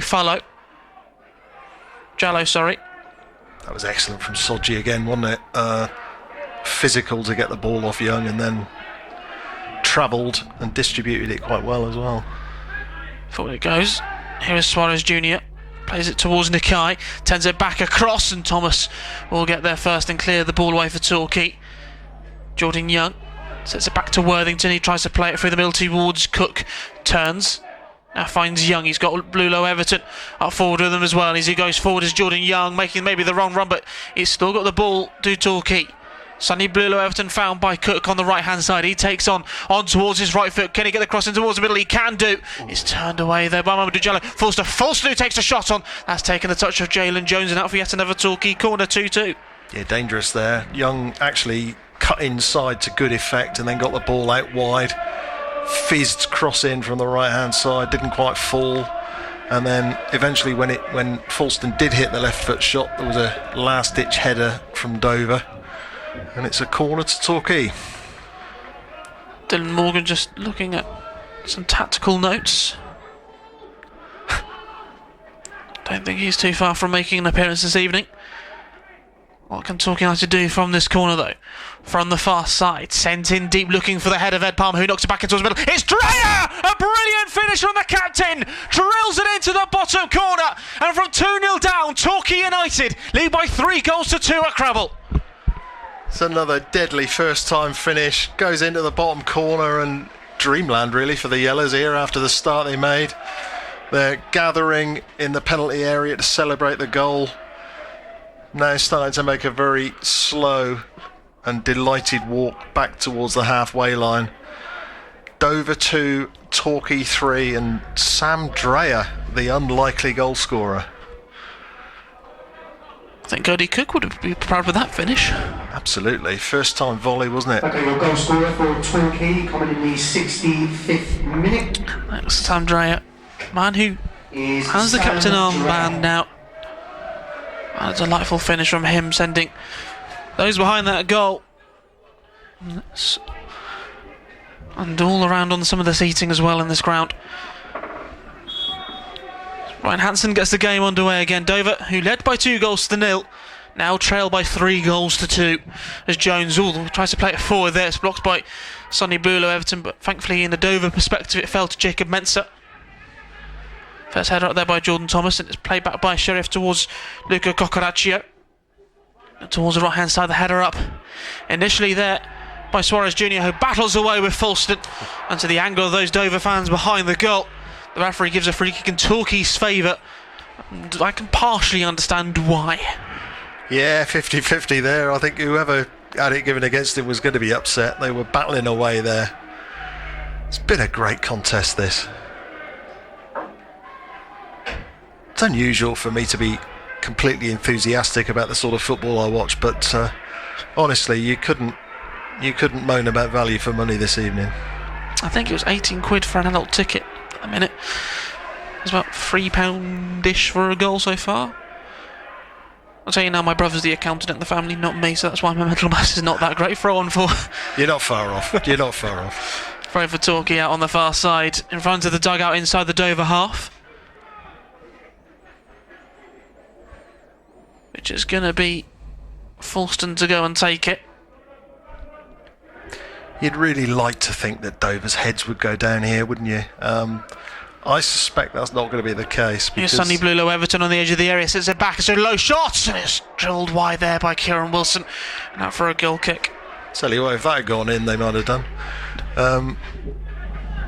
Yeah, it must be desperately disappointing for the home side, because they really gave Torquay United a rattle early in this game, and the Yellows have shown good character, I think, to keep going and get back in it. They've ridden their luck occasionally. There was that ball that hit the bar in the first half. If that had gone in, I think that would have been curtains. But as it stands, the table toppers have got their noses in front. Ball sent over the top, still fair bit of game to play here. Torquay United got being top defensively as well as the league table. And Sam Dre, whose goal splits to two sides, gets there in front of Suarez Jr. to take it out for a corner kick. 68 minutes gone on my clock so far. I think Dylan Morgan will come on at some point. I believe it's for Kieran Wilson, but won't be until Torquay United have defended this corner, which the left back Harrison Soji has been one of the better players for Dover this evening. Taken everybody apart from Ryan Hansen and Sonny Bulow Everton in the penalty area is in the 6-yard box. In it shall come from Soji. It's in deep and a great palm away there from James Hammond. Hansen knocks it back out towards Gurung, who gets across in towards the middle. It's turned away by Cody Cook. Falls to Coccaraccio, who more than less just, well, I say he goes to hit the ball. He's now actually taken out. That's a late challenge. Is that Cody? It's Mike Worthington who's gone down. Well, both sets of players are out it. Torquay didn't like that when they reacted very quickly to that. It was late. Torquay, it probably wasn't going to be a break, but we were travelling away, and you sort of had half an eye on it. But he caught him late. That's got to be a yellow card, I would think. Well, it was a poor clear. He tried to take the shot on the volley, did Luca Coccaraccio, but it was more of a swing and a miss, but made a contact with the ball.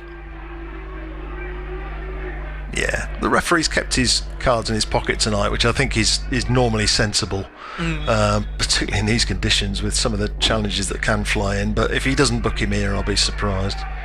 Well, the first yellow card of the afternoon does get shown to Luca Coccaraccio. Always think if it's a red card, they show it quite quickly.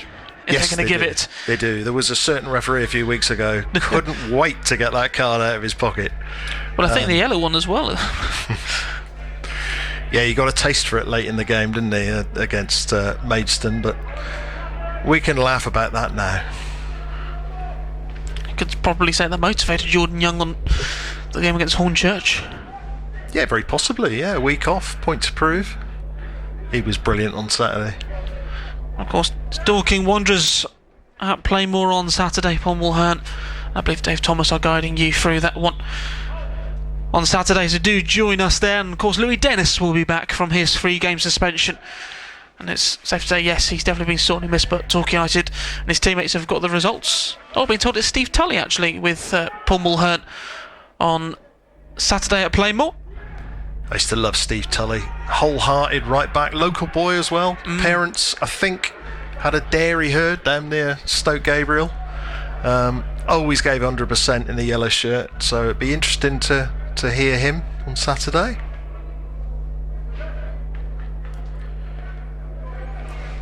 Forward it goes. From Torquay's throw on that left-hand side. It's cleared away by Cocoraccio, the only man who's in the referee's little notebook for yellow cards, as Worthington feeds the ball forward and nearly fell into Cody Cook, but it's now fallen towards Jordan Young, who scoops it past one defender. He's dispossessed, and Dover are able to go and clear the ball away. Great challenge there from Worthington. He's won the ball, and suddenly Blue Everton, well, the referee's now given a free kick. Well, Worthington clearly won the ball in that situation. Nah, that's nonsense. Dover, absolute nonsense. Worthington stretched for it, won the ball. I'm not convinced there was any contact at all. The guy's thrown himself on the floor. Although I suppose you have to give the caveat the referee's a lot nearer than he is, and of course he's not a Torquay fan either. So, but I think that was a crazy decision. I'm actually going to see a change for Dover first, which will see Takeri Sheriff come off, and in his place shall come Francis Mampolo, in the 72nd minute for those who like to keep note. Substitution for Dover Athletic coming in the 72nd minute. Coming off will be Takeri Sheriff at number 11, and replacing him will be number 24, Francis Mampolo. Mampolo, that's how you say it. Mampolo, another dreadlocked man of Kent. Ball forward, header up there from Palmer. One back, and Goodwin stumbling a little bit as he still tries to contain the ball but is unable to. Is Cook, turns in on Jones, and it's now with Jordan Young. Blue Everton making that superb run through the middle. Young can go and try and find him. It's intervened, but it's picked up again, this time by Hayfield. He plays it looking for Sonny Blue Everton, but it's put straight through that one there as Mamadou Diallo. And now here is Francis Mampolo as Ed Palmer has left his mark on the Dover man inside the Dover half, and we're going to see Ed Palmer join Luca Cocoraccio in the referee's yellow card book. Yeah, he's found his card. He's evened it up there. I think Ed Palmer did catch him, but the referees reacted to the Dover player's reaction there rather than, I think, giving it on its merits. He went down, he shrieked, and the referee had a chance to even things up a little bit. Still Ebbsfleet 2, Hemel Hempstead 0. And the other game in the National League South, it's still Arsenal 0, Chelsea 0. In the League Cup semi-final, Arsenal leading that one by 3-2 on aggregate. That's where in the Championship, wait for the game to resume. Blackburn Rovers 1, Sheffield Wednesday 0, Hull City 0, Watford 0, Sheffield United 2, Oxford United 1, Portsmouth versus Ipswich called off. As we're going to see Cocoraccio, the man who was in the referee's book for Dover, he comes off, and in comes Alfie Matthews. Matthews, who scored both goals for Dover in the reverse fixture earlier on this season.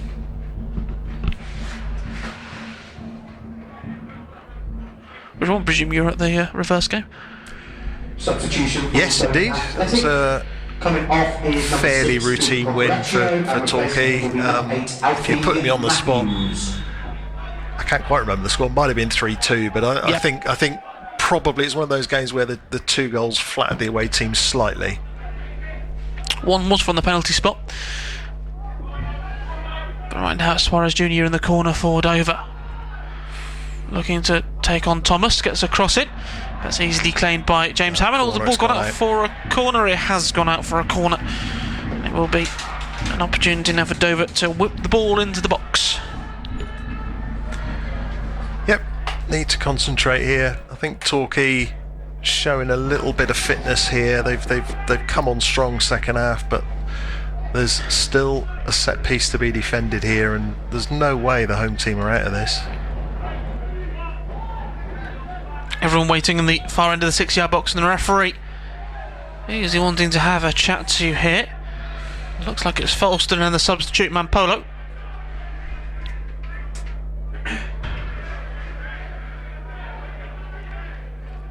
Sends them back after a quick word.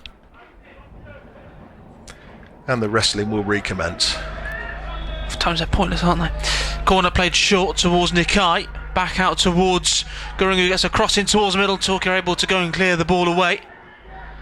Ball played back out towards Nikai, who takes a shot on it, but Jordan Thomas takes all the sting out of it. And it goes straight into the hands of Hammond. Sorry, it was actually Alfie Matthews on that corner, not Bivesh Gurung. Ball thrown out by Hammond towards Falston on the left hand side. He sends it up looking for Kieran Wilson, who's got in front of his man, looking to drive forward down Torquay United's left, cuts in on towards his right, looking up, well, tries to get the cross in towards him, and it's cleared away by Jalen Jones, picked up by Matthews, who then, in comes a challenge there. Was it off a Torquay man last? Yes, it did go off Kieran Wilson, not off Mamadou Jallo, who will go and take this throw for the hosts on the far side here. Been a bit quieter tonight, Wilson. Not at his absolute best game, I don't think, down the left, but what a footballer he's going to be. It'll be interesting to see if he stays on longer. I think it's the obvious substitution, really, to bring a rested Dylan Morgan back into the fray. I was more meaning in the context of his loan. Oh, well, I think every week we keep the lad is a bonus. Torquay throw, by the way. If I was Exeter City, I'd be wanting to have a proper look at him back at the Cat and Fiddle, to be honest, because I really think he must be close to their first team. Made a few handful of substitute appearances this season in League One for the Grecians. Forward it shall go from Falston, flicked on by Cook, brought down by Hanson. Did it go off Cook last? No, it didn't. It went off Mamadou Jallo, and it'll be a throw on quite literally on the halfway line. It's always interesting thought for Paul Watton in these games where the lead 3-2, but it's tight. How much do you want to stick and twist? Or stick or twist in these games? Obviously, you'd love to get players like Minash Sandiri on, but does he want to risk upsetting the balance of the game too much? It's now with Sonny Blulo Everton, looking to try and feed through Kieran Wilson, which he does so beautifully. Wilson going to get away from Jones, he can't, but he's offside anyway, as you rightly call out there, Clive. Yeah, will be a free kick for Dover. Sorry, Harry, just the unusually good peripheral vision from me there. It's a bit of an odd angle here, isn't it? But I just saw the flash of the linesman's flag going up. And we will see Minash Sandiri come on.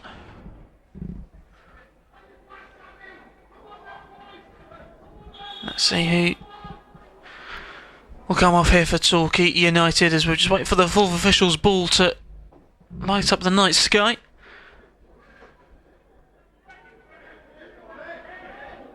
Just waiting for it to appear, and it's going to be Jordan Young who departs, and Minash Sandiri to come on.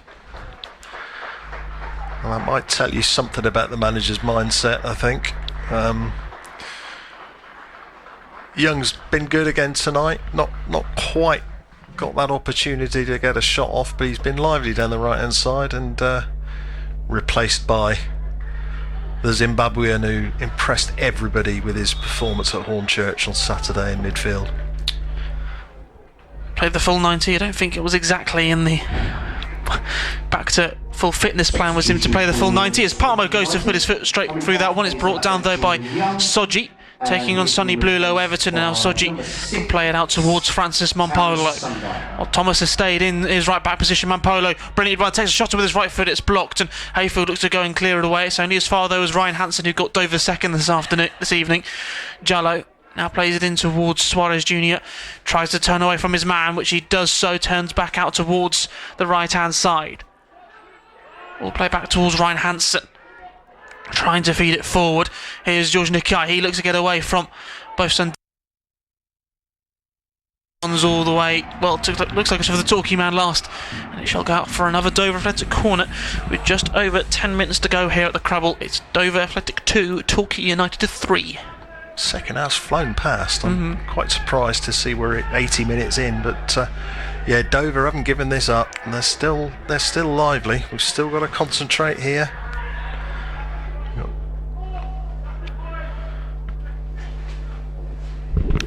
Corner to be taken, and it comes it. Jones nearly got there, but Dreyer gets it away first time. It's Matthews who tries the drive. It's blocked by Sonny Blue Everton, and now Torquay United will break away with Matt Worthington. He's got lungs there to go through the middle of the park. Taking on Jallow as he goes out towards that left-hand side. It ball just escapes in there, and then he brings back Jallow, and it will be a free kick for Dover Athletic and a yellow card as well for Worthington, who's done a lot of running to concede a free kick. I fell for him there. He was going to have to do that on his own, the way the ball fell for him, and he made a good sort of 20-30 yards, but you could almost see the steam coming out of his legs there. And when he did get caught, he gave away a foul, which I think the referee has been a little harsh, penalising with a yellow, but there we are. Forward it goes, brought down initially by Dreyer. Up it goes by Worthington. Put his foot straight through that one there to Kieran Wilson. All play back by Jones towards Mitch Walker. He looks up to the Dover keeper and he will send it long. Flicked on initially by the Dover man on that far side. My eyesight's not good enough to go and pick up his number. It will be a throw, and I think they're going to make another change here. Oh, the host. Don't look at me, Harry. Good God. We've got... we could blame the condensation on the windows in front of us as well, can we? It's been quite... We've had to sort of periodically give it a wipe with the coat sleeve, haven't we? We have. Probably all the hot air we're producing. Here's Hayfield. Plays it back to Sunderi. Over the top, brought down by Jones. Turned across there by Hansen. 1-2 with his teammate there, right back as Fulston now heads it back into the Dover half. Brought down there by Nakai. Matthews looks to go and release his man down the right hand side in Ruben Suarez Jr. Dreyer gets there in front of him. Dreyer then goes down. Torquay United have the ball, and the referee's going to let the game move on. That's fantastic bit of defending there from Sam Dreyer to get in front of his man. Brought down there by Jalen Jones. Is that going to keep him playing? No, it's not. It's going to be dragged back in towards Ryan Hansen for Dover. Now with the right hand side for Matthews, looking to feed down that right hand channel towards George Nakai. But it goes out for a throw on for Torquay, and we're going to see another change for the hosts. They look to try and grab something out of this game, which was in their hands earlier. I'm going to see Dylan Morgan come on as well. We're seeing Bivesh Gurung come off, and he's being replaced by Kenny Coker.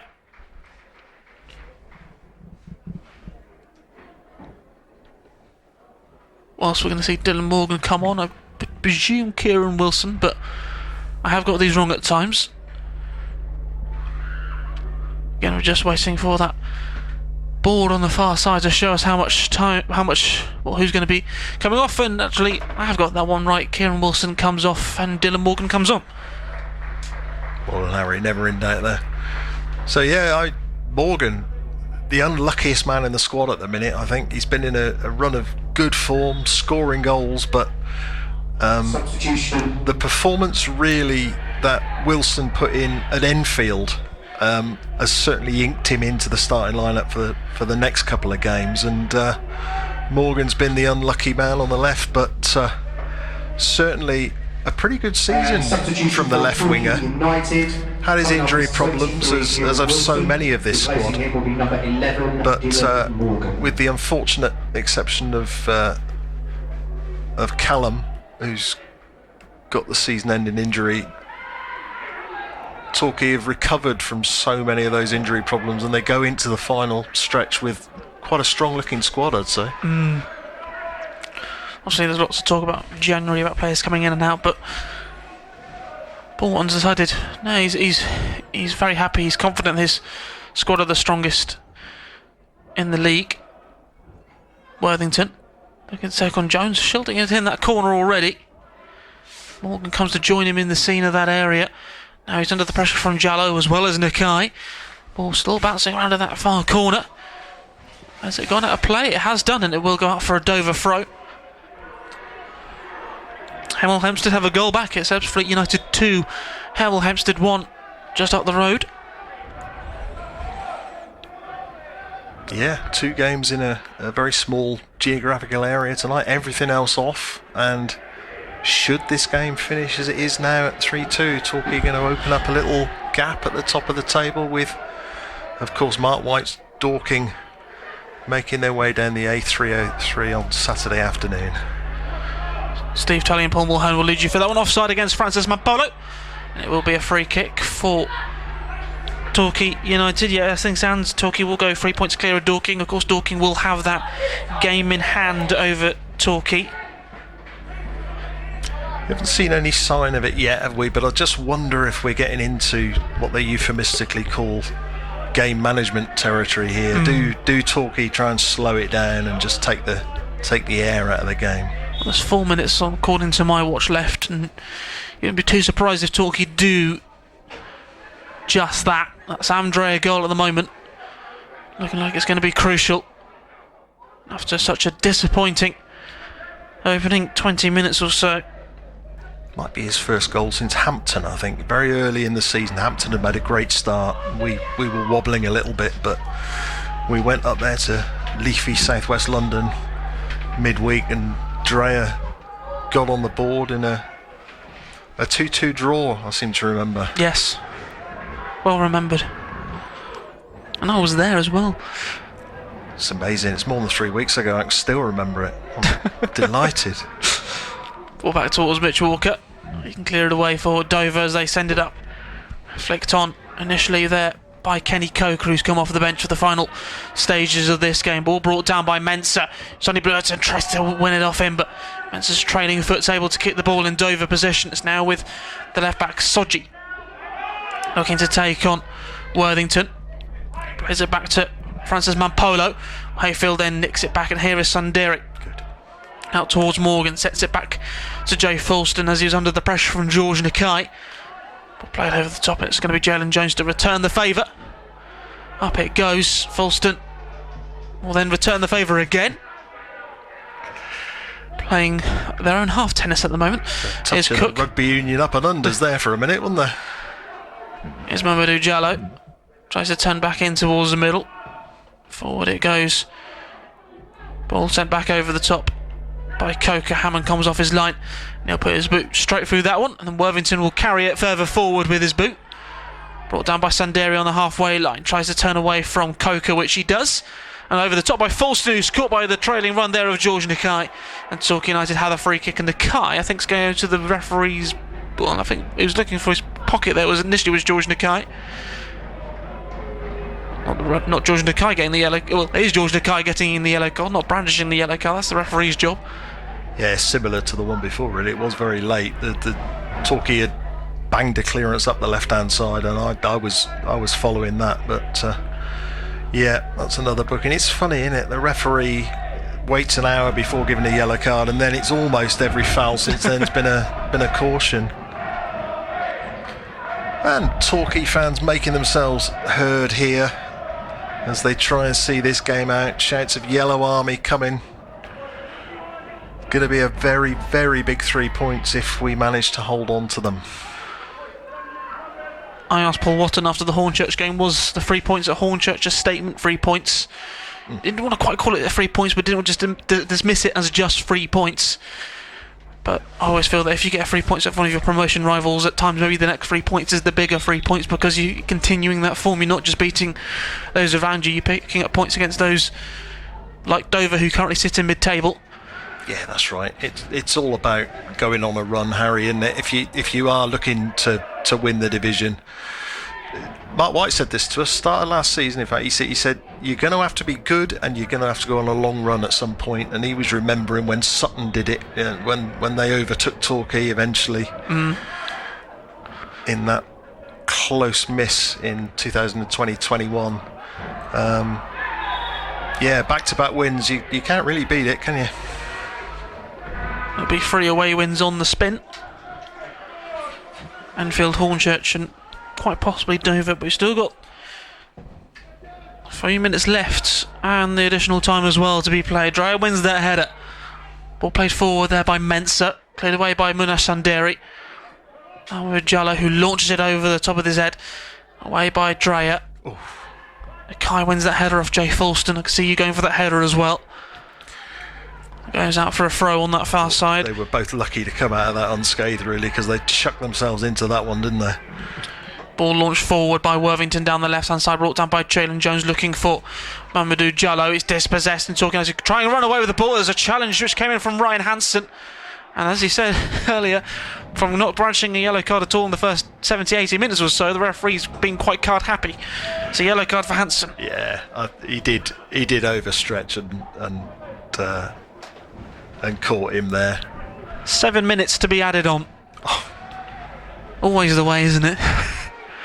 I think Sam Dreyer is wondering where the 7 minutes have come from. The official has indicated there will be 7 minutes of time added on at the end of the second half. That is 7 minutes. It's a long time, isn't it? There's clearly different interpretation these days, because 5 used to be almost unheard of, didn't it? 5 is almost the norm now. 7 minutes. Anyway, I mean, more entertainment for the listeners, Harry. Ball over top by Fulston. That goes all the way up for a goal kick. Well, if you want more entertainment on Saturday afternoon, it'll be Paul Mulhern and Steve Tully leading you through Torquay United versus Dorking Wanderers. You can hear Paul Mulhern's voice again. I'm sure that some Torquay fans are probably bored of me by now doing the last 3 games. Mitch Walker to go and send it away for Dover Athletic. Header won by Dreyer. Out towards Nikai on that far side. Hansen tries to send it over the top. There's some willing runners, but Sam Dreyer will get there in front of one of them, which is Kenny Coker. Tries to play it off Coker's body, and then Palmer goes to put the ball through there. And Coker pulls the ball. Coker didn't know much about it, and Palmer went down. I'm not entirely sure. The linesman put his flag up straight away. It looked to me as though he'd possibly given them a throw, but he may have been flagging for a free kick. Palmer's on the floor. Probably not at that stage in the game where you want to stay down now. You don't want any more injury time, do you? Unless he landed awkwardly on the full. Could be. I think you've been harsh, really, self-deprecating, Harry. I mean, I've worked with you and Paul. You're both fantastic commentators, and good company in a commentary box. Thank you. It's going to be a throw for Torquay United. Yeah. Which is going to be taken by Munash Sanderi. Forward it goes. Oof. Down the left hand side. He's got a long throw on him to Sanderi. It's a good launch, that, isn't it? Not seen that before. Yeah. Obviously, the throw-on specialist in the team, Ed Palmer. You've got Denzilaki and Pong, who can also send them long. We sort of welcome Munash Sanderi in these sort of long throw situations. Battling away does Cook. Ball flicked forward there by Hayfield. Forward it goes again this time by Jacob Mensah. Poked up there by Mampolo, and there's a chance here for Dover. They break through. Here's George Nakai. Can he square it across? No, he can't do it. Goes straight into the hands of James Hammond. As you look, a very relieved man there, Clivers. Hammond will slowly get the ball back up on. As he gets back up onto his feet, the referee does his countdown, and he's got to go and hit it now because the referee was down to 1. Yeah, can you hear me puffing my cheeks out? That was he could have shot, he could have crossed, and it he fell between 2 stools there, really, and happily it was straight into the breadbasket for Hammond. Good chance, that. Yeah, but that's the final chance that Dover have. It's going to be Nashi Sanderi to go and take this throw. Forward it goes down the left-hand side. Brought down. Sonny Bulow, Everton on the edge of the area. He looks up. What's he going to do with this one? You'd like to think Torquay are going to take this one out to the corner, which they now have with Hayfield taking on Nikai. It's in the corner. Does it go for the Dover man last? No, it goes off Hayfield last. It's going to be a goal kick. Okay, that's a shame. You sound like you don't agree with it. I just want this game to finish now. Well, we're 4 minutes into it. Ebbsfleet 2, Hemel Hempstead 1. The latest scoreline in the other game in the National League South, still Arsenal 0, Chelsea 0 in the League Cup semi-final at the Emirates. Ball play back by Jalen Jones to his goalkeeper Mitch Walker. Up it goes from the goalkeeper. First header won by Sanderi, brought down by Jallo. Sanderi tries to send it down that left hand side. It takes the touch of Ryan Hansen. Ball sort of following Sundari in that, which I think is credit to him, because it probably means he's in the right place a lot of the time. But he's hidden this long throw under a bushel, I think. He absolutely pings it, although that's flatter and trying to find the Torquay player, which it successfully does. And we're back in the corner. Back in the corner with Munash Sundari. Turns it back in the middle. It's picked up there by Jalen Jones, who chop in, send it forward. Header initially won by Coker, brought down by Matthews, who carries the ball out towards this near side with Harrison Soji, who keeps the ball in play. Down left side looking for Francis Mampolo. Back in towards Soji. Hansen. Tries to play it across there. Jalen Jones missed it. It's kept in play there by Dover, and they can send it up through the middle looking for Coker. That's always going to be won by the head of Ed Palmer, brought down there by Nakai. Looks to switch play out towards Francis Mampolo on the left hand side, but the flag goes up for offside against the Dover Athletic substitute, and it will be a free kick. 6 minutes have now gone on my watch, but I think we can have it probably a little bit more after Ed Palmer going down earlier.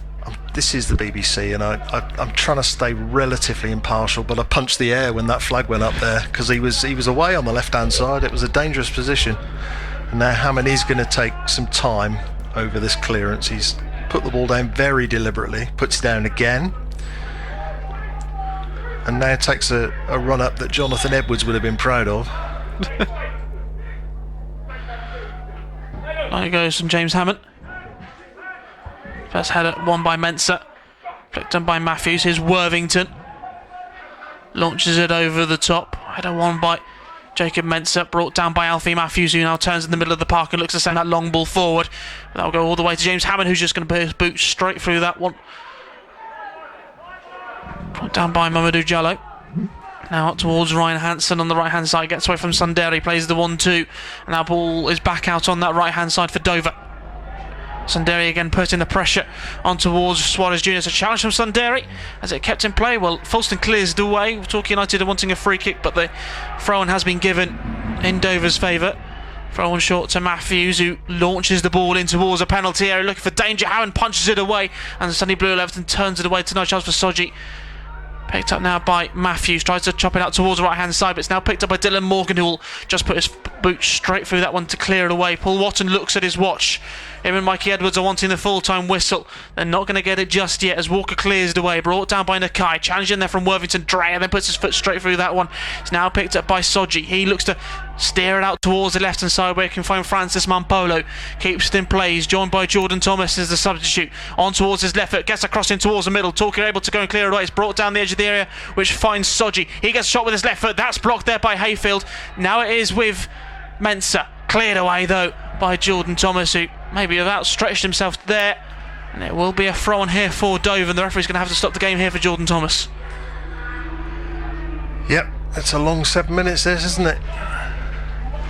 The ball has been retrieved by a very athletic piece of play from the home player there, who hurdled the fence here. Needs to happen quickly for Dover now. Well, if it can happen in one part of Kent, it can happen in another. Ebbsfleet United 2, Hemel Hempstead 2. So both Kent sides this evening have led by 2-0, but have thrown it away. Dover hoping to try and get something back in this one very, very late on it. It's a long ball from Walker, flicked on by Coker, brought down in the penalty area. Can Dover get a shot to Wayne? It's a great save by Howard. Can they clear the lines? No, Coker's gone down. Oh, there's a massive scramble. The referee, what's he going to give? Nothing given. Full time. Has he given full time? What's he given? He's given full time, I think. I believe that's it. There was a scramble in the penalty area where Dover were hoping for a penalty, but the referee has blown the full-time whistle, and a game which Dover led by 2-0. Torquay United will be travelling all the way back to Devon with all 3 points from the furthest part of Kent. Clive, you must be one relieved man. Yeah, that was a dodgy last action of the game, wasn't it? Good save by Hammond. It looked to drop in the box. There was a loud appeal for a penalty. The referee blew his whistle. We were all slightly unsure, certainly I was, for a moment or two. But eventually I saw the linesman ambling towards the referee to say his goodbyes, and Torquay have held on. What a comeback. 2-0 down, 20 minutes gone. Back in the game thanks to Cody Cook's double, 2-2 at half time, and then skipper Sam Dreyer with a crucial volley to take the 3 points back to South Devon. Thank you ever so much for filling in this evening, Clover. Safe journey back to you. And thank you for tuning in this evening here from the Crabble. Don't worry that we've got all the full coverage of Dorking Wanderers' visit at Plainmoor on Saturday. Torquay United move 3 points clear at the top of the table as they finish here at Crabble. Dover Athletic 2, Torquay United 3. Hidden away in Devon, there are secret tales, fabled creatures and celebrated characters. But it was in the 1700s that the lawlessness of Lundy passed into legend. Did they believe themselves to be witches? Did the devil visit the streets of Bideford? Now you can find out more about these myths and legends. If you ever go down to Torquay, you will surely go and see Tor Abbey. Sometimes you can hear a woman's voice calling out. If you're fascinated by the unknown and unexplained in Devon, then you don't want to miss Secret Devon Myths and Legends. Listen and subscribe on BBC Sounds. BBC Radio Devon. Sport. With Alan Richardson. So it has finished at the Crabble. Dover Athletic 2, Torquay United 3. And we will have reaction to that in the breakfast programme with John Akers from 6 o'clock tomorrow morning. Only one other game survived today, has finished Ebbsfleet 2, Hemel Hempstead Town 2. 97th minute equaliser there for Ellard in that game for the visitors. So the top of the table looking quite good at the moment. Torquay have 56 points from 29. Dorking, who are at Plainmoor on Saturday, have 53 from 28. Hornchurch 52 from 27. Worthing 51 from 29. Weston-super-Mare, Hemel Hempstead and Ebbsfleet have 49 points. Ebbsfleet have 48. Let's have a look at some of the other results as well around for you this evening. Still playing in that League Cup semi-final second leg, by the way. They're into the final 3 minutes at the Emirates, and it's Arsenal 0, Chelsea 0. So Arsenal still lead by 3-2 on aggregate from the first leg. The results in the Championship: Blackburn 1, Sheffield Wednesday 0, Hull 0, Watford 0, Sheffield United 3, Oxford 1. In League 1, it's finished Port Vale 0, Wimbledon 1, Barnsley 2, Northampton 2, Burton Albion 1, Doncaster Rovers 2. And in League 2, Barnet 1, Crewe 1, Bristol Rovers 2, Walsall 0, Harrogate 0, Swindon 1, and Notts County 1, Gillingham 0. Now, most Saturday afternoons, we have our Fighting Chance quiz, and this is what happened last weekend.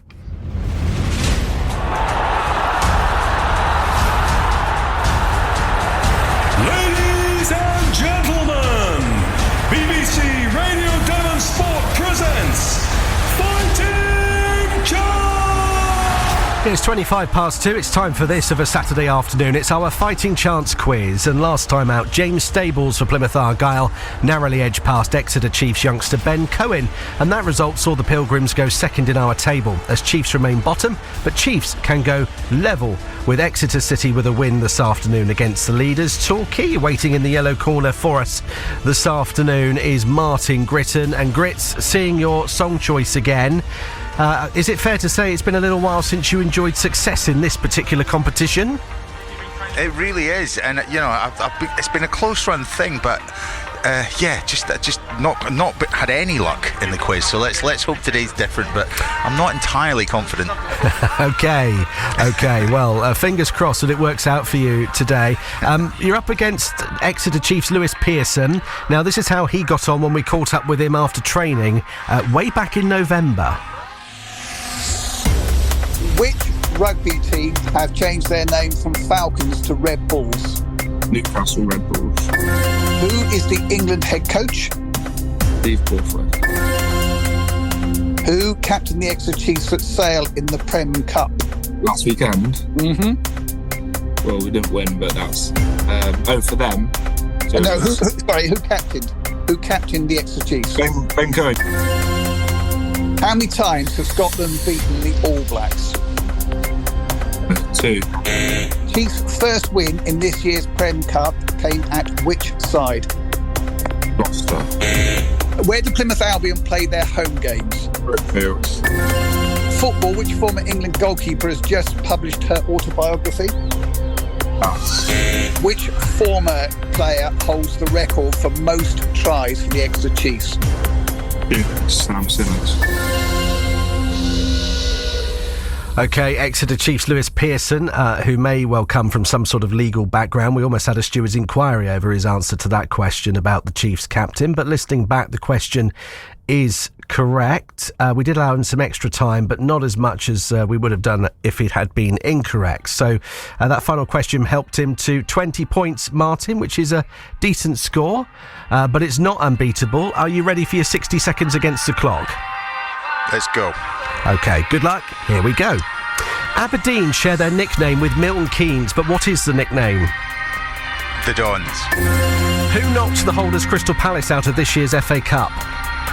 Macclesfield Town. Torquay's Joe Hatch is on loan from which Devon side? Plymouth Argyle. Tennis, which player will be bidding for his record-breaking 25th Grand Slam title in Australia tomorrow? Oh, Djokovic.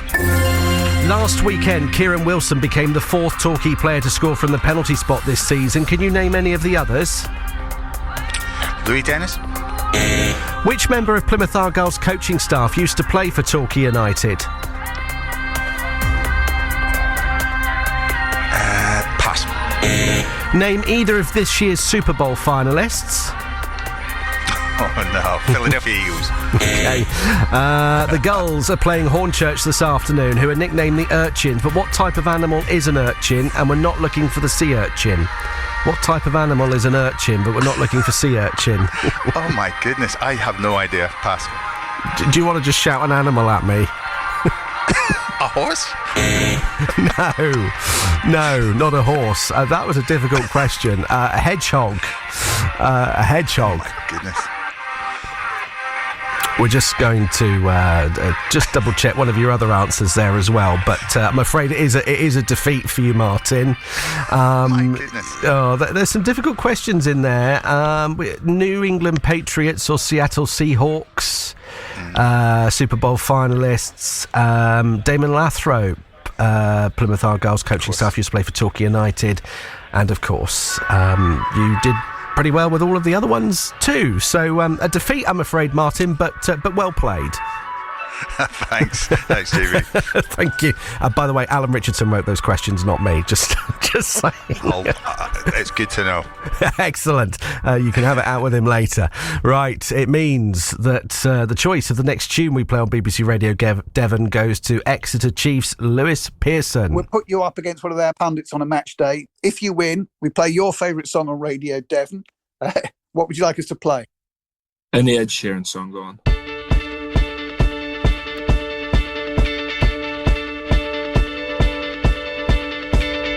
When I was 6 years old, I broke my leg. And I was running from my brother and his friends, and tasted the sweet perfume of the mountain grass I rolled down. I was younger then. Take me back to when I found my heart, broke it here, made friends and lost them through the years. And I've not seen the boring fields in so long. I know I've grown, but I can't wait to go home. I'm on my way, driving at 90 down those country lanes, singing to Tiny Dancer, and I miss the way you make me feel. It's real. We watch the sunset over the castle on the hill. 15 years old and smoking hand-rolled cigarettes, running from law through the backfields and getting drunk with my friends. Had my first kiss on a Friday night. I don't reckon that I did it right, but I was younger then. Take me back to when we found weekend jobs, and when we got paid, we'd buy cheap spirits and drink them straight. Me and my friends have not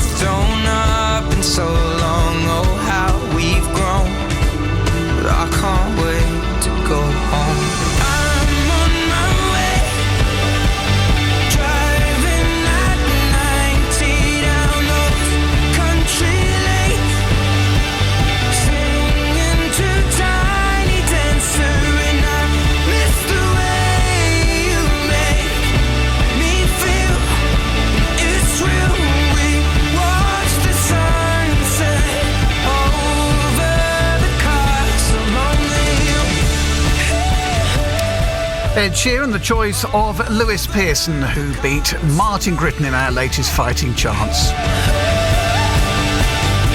And we'll have another Fighting Chance quiz for you on BBC Radio Devon Sport this Saturday.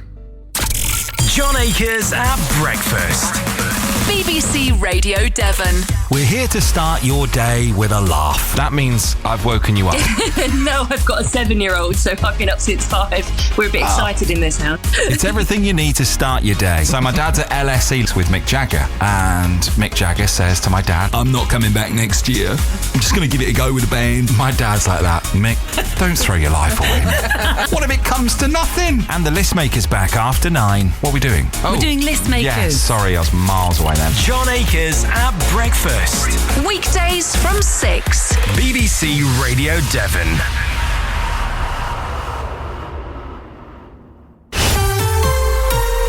BBC Radio Devon. Sport. With Alan Richardson. So the closing headlines here on BBC Radio Devon Sport, and Torquay United have gone 3 points clear at the top of National League South as they came from 2 goals down to win at Dover. Dan Hayfield is going to get this game underway. Our referee is Benjamin MacDonald, and it is Torquay United getting the ball underway here on the first midweek game of February. Sandrea gets initial clearance, that's blocked. Dover on here, can they get a shot away? They can! They lead by a goal to 0, and it's Ruben Suarez Jr. pouncing on a mistake. And again, Torquay United go behind. Ryan Hansen, can he get a shot on towards his right foot? He can do! And he makes it 2. Ryan Hansen on the score sheet for the second game in a row as Hammond barks at his defence. It's Dover Athletic 2, Torquay United 0. Palmer. Now Worthington, who can find Hayfield, who drives forward out towards his left-hand side, where he can find Kieran Wilson playing his back to goal and finds Falston. He sends it over the top looking for the run of Dan Hayfield, who gets in front of Cocoraccio, turns it in the middle. It's Cody Cook onto his left foot, through the legs of the keeper, and Torquay United have the goal back. It's Cody Cook back on the score sheet again. It's Dover 2, Torquay 1. Here comes Ed Palmer. Sends it forward, flicked on by Worthington, brought down by Cook. A shot with his right foot off the post and in! A superb double from Cody Cook! And just like this game was at the very beginning of the season of 23-24, it's 2-2 between these two sides. What can Torquay United do from this corner though?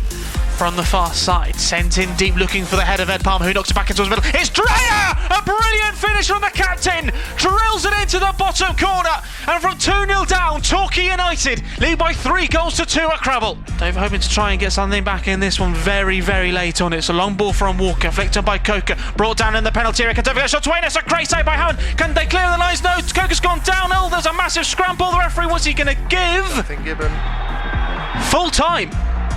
There was a scramble in the penalty area where Dover were hoping for a penalty, but the referee has blown the full-time whistle, and a game which Dover led by 2 goals to 0.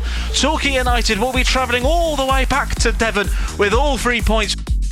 And we'll have reaction to that in the breakfast programme with John Akers from 6 o'clock tomorrow morning. Elsewhere this evening, Arsenal are through to the League Cup final. They've beaten Chelsea by a goal to 0. A goal deep into injury time from the former Chelsea striker Kai Havertz.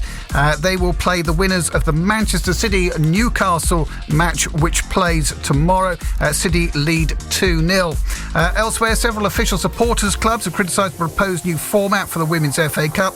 The plan would see the introduction of seeds into the draw, with 4 spots awarded to the top 4 teams from the previous WSL season. England's cricketers won the 3rd T20 internationals against Sri Lanka by 12 runs, and the American downhill skier Lindsey Vonn says she's still very hopeful of competing at the Winter Olympics despite suffering a serious knee injury. The former Olympic and 4-time world champion ruptured her anterior cruciate ligament after crashing in her final race before the Games last Friday, but with the help of a knee brace, Vonn says she feels confident she will make the women's downhill event on Sunday. That's all from BBC Radio Devon Sport for this evening, but don't forget we're back on air from 2 o'clock on Saturday afternoon as Torquay United face a promotion 6-pointer at home to Dorking. Mason Hassani tries a left foot shot, and he tries a spectacular left foot shot, and it flies right into the top corner. We've played 55 minutes here at Plainmoor. A brilliant strike from Hassani. Torquay United 1, Dorking Wanderers 0. Stay tuned to BBC Radio Devon. The Late Show is next, after the news. On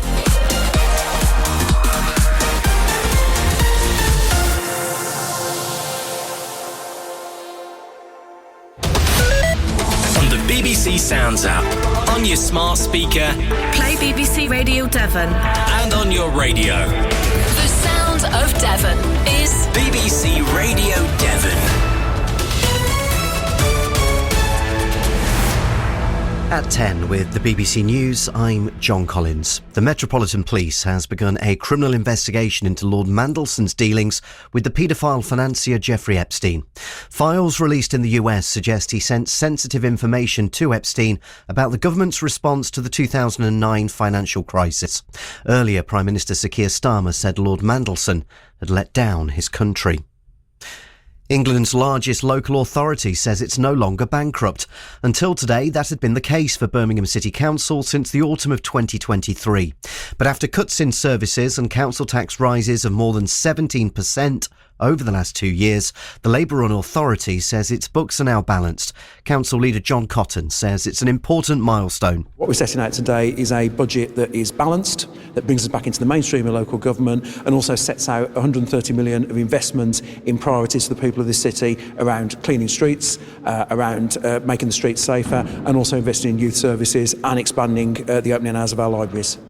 The family of 15-year-old Harvey Wilgoose, who was stabbed to death a year ago today by a fellow school pupil, say too many red flags were ignored.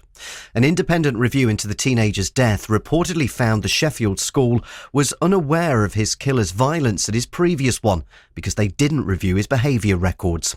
Yogi Amin from the law firm which represents Harvey's parents says their son's death could have been avoided. The report found that from the point Harvey's attacker was first considered to move to All Saints School through to the day of the killing, school leaders could, and at times should, have taken different action.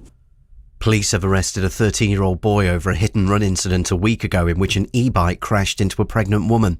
The baby was born in a Dorset hospital after the crash in Poole and is now in a serious condition. The teenager's been arrested on suspicion of a driving offence. French prosecutors have asked Elon Musk to appear at a hearing after the office of his social media firm X was raided by police in Paris. It's part of an investigation into content recommended by the platform's algorithm and its AI chatbot Grok. And a former zoo owner has described the business as monumentally expensive after BBC research showed 40% of accredited zoos and aquaria in the UK have had money worries since 2022. Last year, 6 animal attractions in Devon and Cornwall closed or were forced to sell. Benjamin Mee used to own Dartmoor Zoo and is still involved there as a trustee. Feels incredibly precarious all the time. During my tenure, it was touch and go whether we would make it through to the next year. It's monumentally expensive to run a zoo, yeah. I mean, the fixed overheads just get worse. You're now up to date and it's 3 minutes past 10.